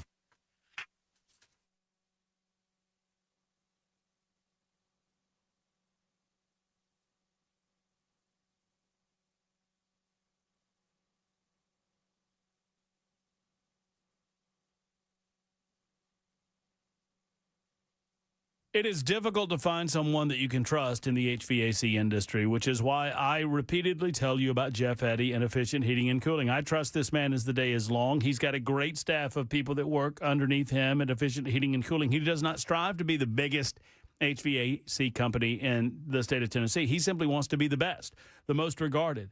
And I trust him, a small company with big service and big results in mind. He helped me when I moved into my new home. I put in a new HVAC unit. Thank you to Jeff Eddy and Efficient Heating and Cooling. And now he wants you to give him a call if you've not done your maintenance yet on your HVAC, on your air conditioner. Time to do it. Plenty of time to get it done. And you get that maintenance guarantee when you get it done. And you never pay over $125, no matter how many units you have within their service area. There are elite pro partners with the Ream. When it comes time, they'll find the right unit for you and your family. All you need to do is make the call that so many others have made. 615-784-4424, 784-4424, or online at efficienthvac.net.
Hello, friends. It's Matt Murphy for Cover Nash. Shane Ring and Cover Nash. They can help find the insurance program that's right for you. And all it takes is a telephone call to our friends over there. Shane does it all from right in Brentwood, and you can go by and see him in his Brentwood office, or you can do this over the phone, right? So what separates Cover Nash from everyone else? Well, first and foremost, they shop all of the insurance programs and plans that are available to you, for you, in the state of Tennessee. So they can find the right one for you, specific to your circumstance and situation. Whether you have a lot of family, whether you're just by yourself, whatever it might be, they're going to identify that. And, oh, by the way, before you say, well, Murphy, this is April. There's nothing you can do in April, right? It's not open enrollment. Shane wants to help you understand. This is language used by companies that don't want you to be able to have the flexibility that you truly have. He can work out a program for you. You don't have to play by Washington's rules. Shane and Cover Nash can help cut your costs, in some cases, in half.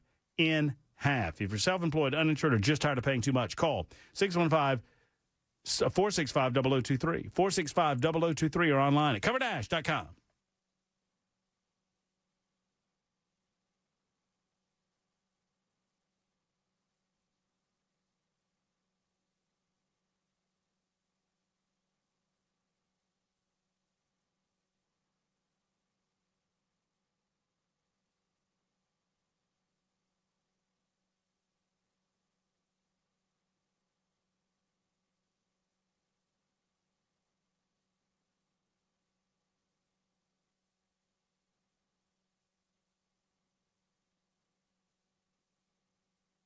Thank you, Ken Weaver. Look forward to the news here in just a few moments. We are monitoring the events of what's going on with Artemis 2, the mission coming to a close. They're just right now 51,000 miles from Earth, traveling at about 17,000 miles an hour.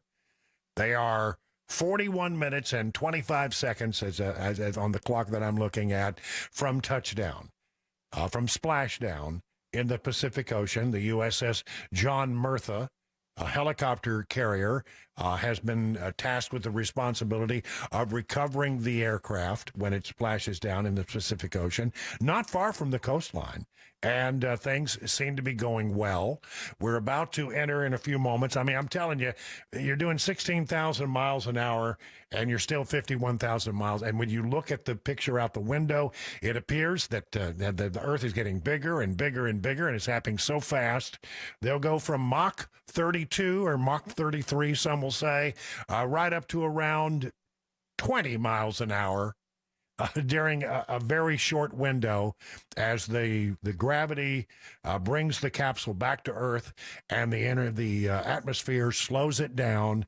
There's a great deal of heat that's involved in that process. But if everything goes well, at about 7:04 Middle Tennessee time, we'll see the parachutes. We'll know that everything's okay. And then just a few minutes later, 3-4 minutes later, it will touch down in the Pacific Ocean, splash down, as they say, and everything seems to be going according to plan. Let's listen in just a little bit. Atmosphere. It, once again, will reach a peak speed of 24,661.21 miles an hour. You're calling GPS. We at least have GPS 1 looking good on board.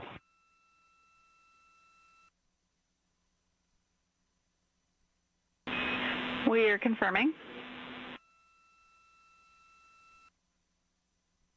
Amazing pictures, again, coming from the spacecraft. The Guidance Navigation and Control Officer here in Mission Control confirming that we have good lock on GPS data. We are on a communications link now through the Tracking and Data Relay Satellite System. Now, following splashdown, we're going to lose that link and go to what's called a VLDR, a very low data rate communications link, so that we can talk to the crew inside Integrity as they are on the water. Integrity, confirm we do see good GPS. All right. We do too, especially GPS 1 is accepting in nav channels 1 and 3.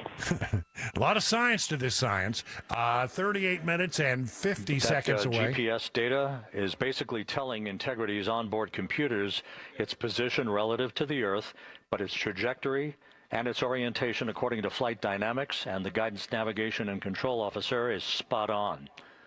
They are going right down the pipe. We have now armed the pyros for the crew module service module separation coming up less than 5 minutes from now. So they got to get rid of the service module so that all that comes back is that little capsule. You see a 300-foot rocket that takes off, and all that comes back is the capsule. It is time for the news at 6:30. When we come back, we'll do some other stuff, but we'll keep an ear on what's happening with NASA. You're listening to The Matt Murphy Show with Brian Wilson filling in on this Friday, April 10th. This bra is for seniors who want to get back their...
Hello, folks. Matt Murphy for Better Water. Better Water. Everybody wants better water, right? But have you called Better Water LLC? Think of it as a big Brita filter for your home or your office. Scalable from under the sink. More on that in a moment. That's what I did in my home to whole house applications. They'll come out to your home and give you a free inspection and figure out what's going on in your home or your place of business. Is there sulfur in your water, iron, chlorine, bacteria, E. coli? Do you have hard water, as they say? They offer a full range of water treatment options and equipment, from reverse osmosis units to water softeners, specialized filters, UV lights, you name it. They do it based out of Smyrna right here in Middle Tennessee. So we received an RO system in our home under the sink that eliminates and filters the water and gives us that beautiful branch that we like to drink from. Now, we were told that our water is A-OK, but from a taste perspective, we wanted to make sure that we had it pristine, and we've got it now. Thanks to Better Water LLC. They're going to talk to you, and they're going to figure out what you need for your home, and they're going to help you treat that water. They treat the water at the hospitals, they treat the water at the coffee shop, and they want to do your home or your place of business as well. Give them a call. Tell them Matt Murphy sent you, 615-355-6063, 355-6063, or online at betterwater.com, betterwater.com.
It's 36 minutes past the hour of 6 o'clock on Super Talk 99.7. Brian Wilson in the chair for Matt Murphy, who returns on Monday.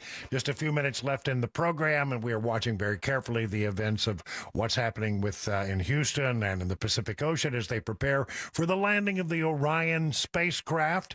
Artemis 2 mission coming to a close, and everything seems to be on track after this trip around the moon. We didn't land there, but we did a quick loop around and a 10-day trip to the moon and back, testing out the systems of the Orion spacecraft. And they just separated from the service module.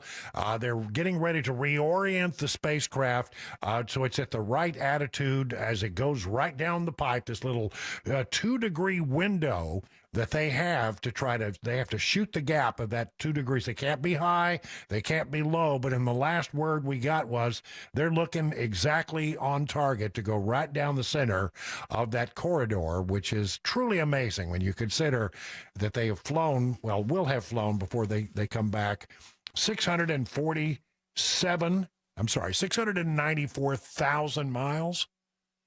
And they come back and they land probably within a couple of miles of the ship, and they are right on target. It's truly amazing. That's why they call it rocket science. We'll keep an ear up for what's happening, and if there seems to be any development, we'll go there. And we should have some, since we start to lose signal about 6:53. And then at 7:04, after this program is off the air, we'll know for sure. But it looks like everything's on track and everything is going well.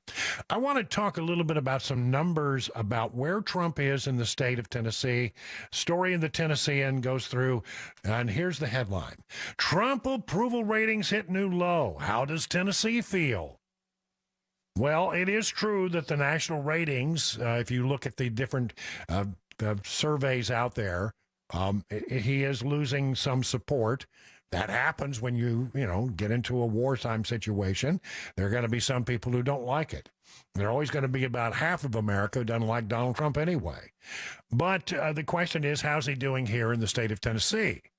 I think that's a pretty interesting question. Let's take a look and see what we can find out here. Recent national polls show Trump's approval rating between 36% and 45%. And then, the state of Tennessee, where are we in that? Let me flip over here a couple, 2-3 pages.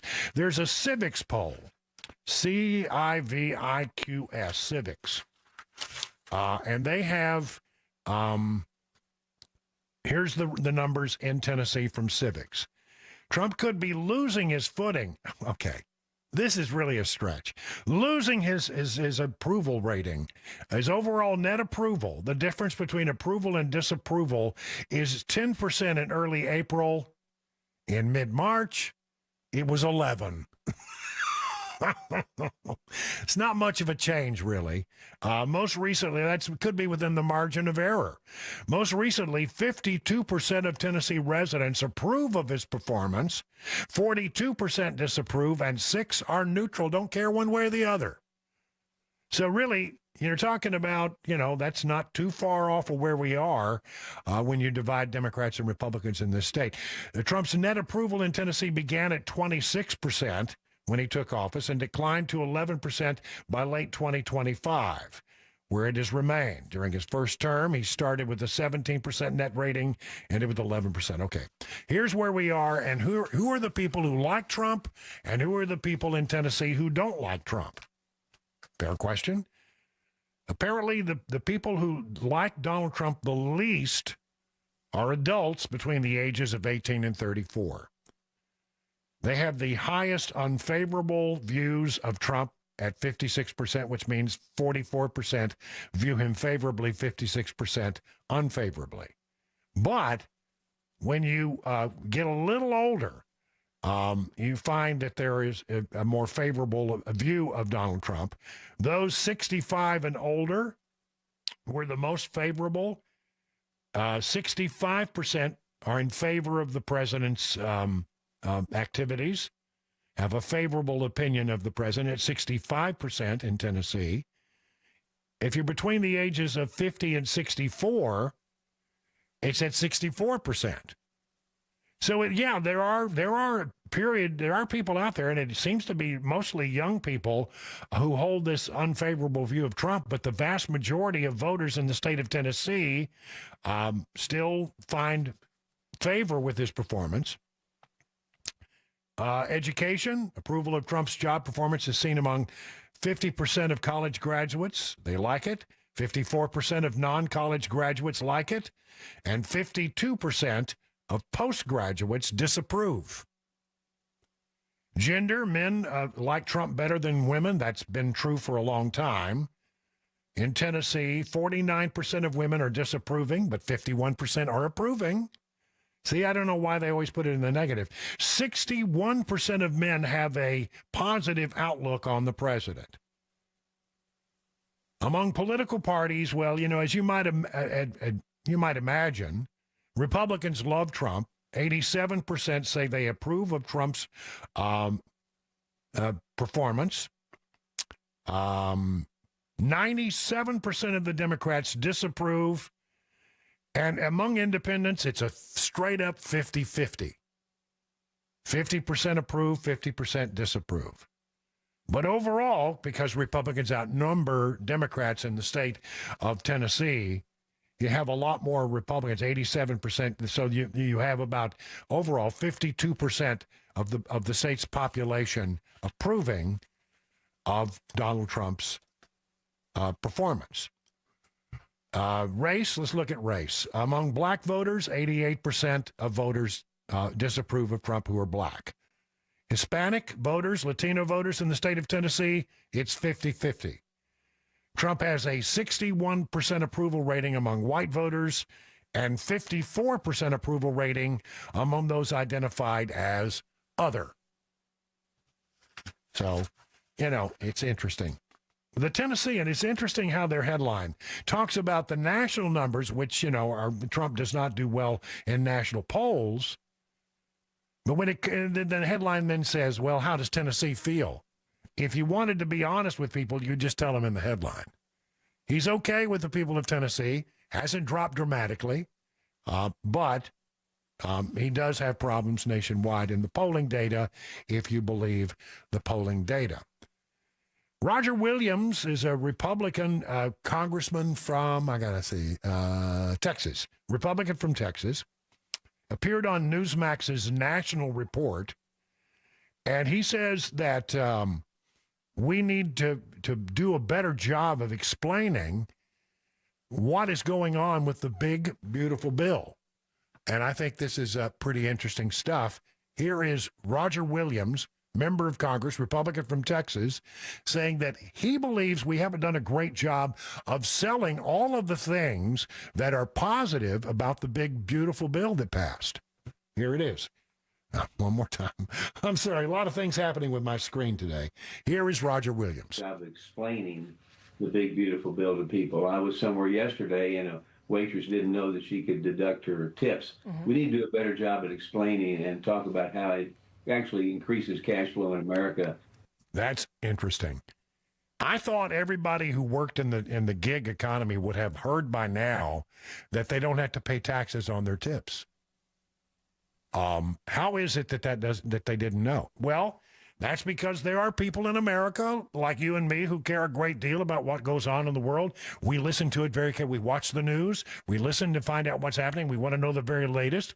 And then there are just these people who just don't follow the news. And unfortunately, that means that a great number of people who don't follow the news and don't know what's going on in the world around them, who don't have the information or just not curious to look, will be voting. And a lot of them don't know what was in the big, beautiful bill. I think he's right. We need to make sure that we get this information out there. The big, beautiful bill to people. I was somewhere yesterday and a waitress didn't know that she could deduct her tips. Mm-hmm. We need to do a better job at explaining and talk about how it actually increases cash flow in America and creates more taxpayers, because if you're an employer like me, you have ability now to hire more people and get more work out. So it funnels down to more cash flow and more opportunity, more taxpayers for the country, which is what we want. So if we can sell that idea to the American people and get this thing moving, and it seems like to me between now and the end of November, when we start going to the midterm elections, a lot of people look at what's going on in Iran and the numbers, and they're all worried about and butthurt about the numbers, and they're very worried about the midterm elections, and people are freaking out. And it is true, absolutely true, if you look at it, that indeed the people who are in power don't do well in midterm elections. That's all very true. If you look at past his prologue, they don't do well. But we have a story to tell. We have a story about competence. We have a story about how you hired this man to go out there and to solve the immigration problem, and he solved it in one day. We hired this man to get the economy up and running, and before we had the higher gas prices, the economy was starting to perk along pretty good. So, indeed, he has improved the economy. Certainly, we're not in the position that we were in when inflation was at 9% during the Biden years. So you got that. You can say we fixed the economy. I think you can say we have done everything that we can to make sure that we solve the illegal immigration problem. We've made the streets safer. The way it looks to me that you have a pretty good story to tell if you can convince people that they are doing better economically. And with all of the chaos right now about gas prices, I know that worries a lot of people. But let me just say this. I think there's going to be a period of peaceful prosperity, a window after we finish whatever we're doing in Iran. Maybe we do something with Cuba. I don't know. I don't know that Cuba's going to be as big a deal as everybody thinks. I think Cuba's going to come to our loving arms because they're in trouble. So that may happen on its own. But the Strait of Hormuz will reopen. We'll get out of there. Oil will flow. The prices will come down. The one thing that I'm pretty sure of, I've seen this happen. I've been following the oil industry all of my life because I grew up in the oil fields, and that's just part of what you do when you live out there. You pay attention to what's going on with the price of oil. You pay attention to what's happening with gas prices because it's everybody's living. And so I've been watching this stuff forever, and what I believe is if we can just get out of there and get things back to normal to some degree in a period of peaceful prosperity, I think it will start to register on people that I am better off than I was under Biden. I am in better shape. I have more of my money. I'm paying less in taxes. I'm not paying taxes on my tips. If I'm a retiree, I'm not paying taxes on my Social Security. This is all good stuff. And maybe it will start to register in time for the midterm elections, and maybe we'll have a better outcome than many people are predicting. History tells us it's probably not going to go well, but I have a feeling that if we make the right argument and we give people a time to catch their breath and really come to realize how much better the economy is, I think we could do okay in the midterms. But we have some work to do. A lot of work to do. 50 minutes now past the hour of 6 o'clock. Before we go, we'll get a quick check-in on where we are with the Orion spacecraft. It is time for a commercial break at Super Talk 99.7 WTN.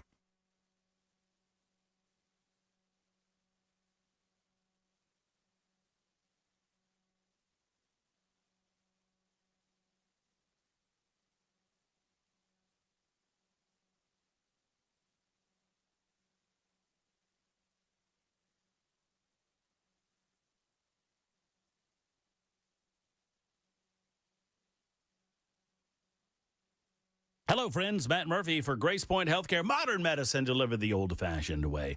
Let's agree on this point. Long waiting for a visit to the doctor stinks. Long wait times when you get to the doctor, that stinks as well. You don't receive either of those things at Grace Point Healthcare. They don't believe in those types of things.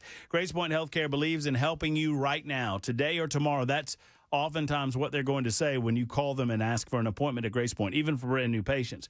Grace Point Healthcare is located in Franklin, 599-6868, by the way, 599-6868.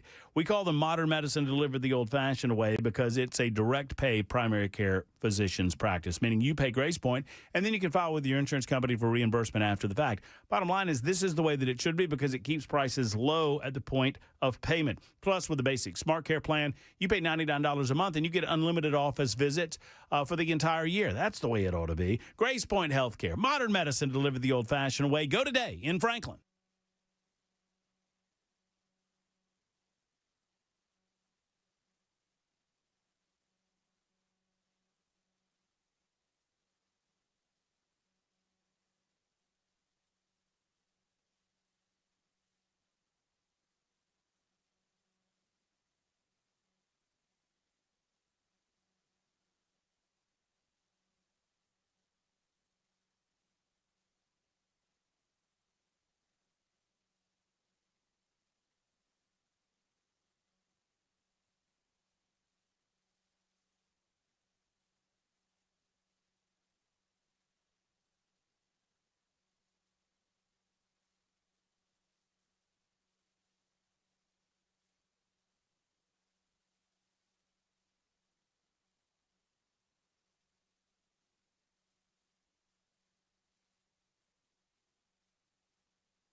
It is 55 minutes past the hour of 6 o'clock on Super Talk 99.7.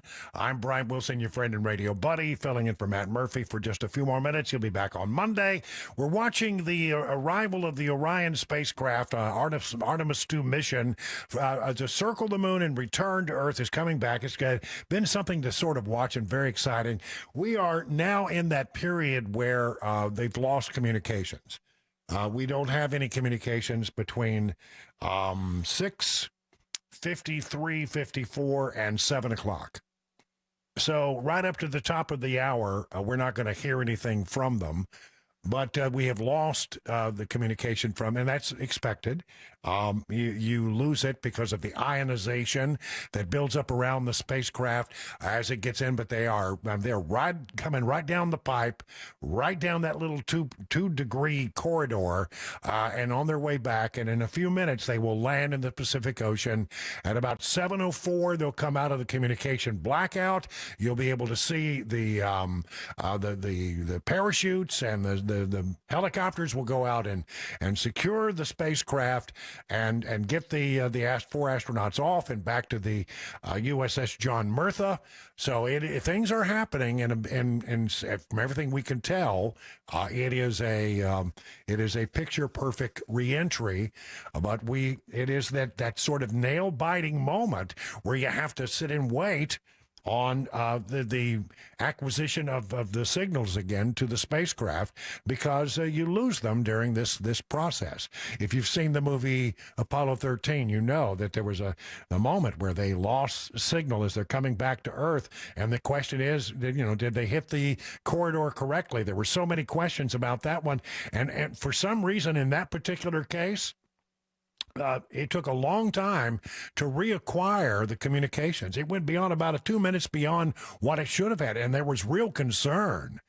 So what we're hoping is that right about 7 o'clock, we'll get some word, we'll hear some kind of radio traffic from the spacecraft, and we'll see that picture of the parachutes, and we'll see the live recovery of the capsule. But it is going well.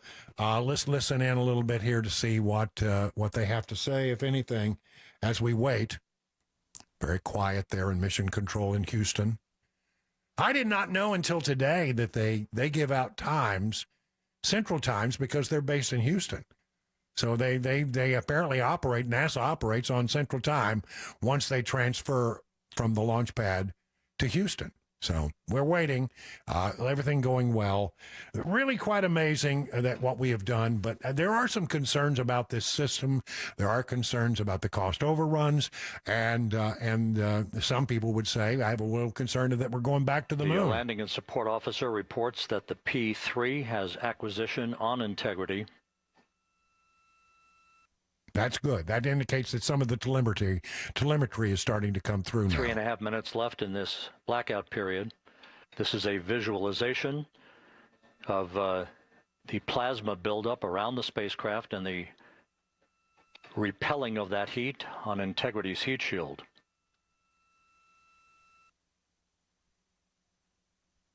Well, T3 data, telemetry 3 data, is a good sign, which means that they're able to pick out some data from the spacecraft as it returns. Communications will come shortly. So it looks like things are going very well there. Listen, I want to say thank you so much to Matt Murphy for letting me fill in here for the last couple of days. It's always been a pleasure to be back on the station, and Matt will return on Monday. Everything will return to normal. And thank you so much. Flight Dynamics reports that airborne assets in the vicinity of the splashdown zone do have a visual on Integrity. Well, there you go. 2 minutes and 40 seconds left in our blackout period. Time to splashdown, 9 minutes, 35 seconds. All right, sounds like things are going well. Thank you for listening. We'll see you again sometime soon. I'm Brian Wilson, filling in for Matt Murphy. Have a great evening.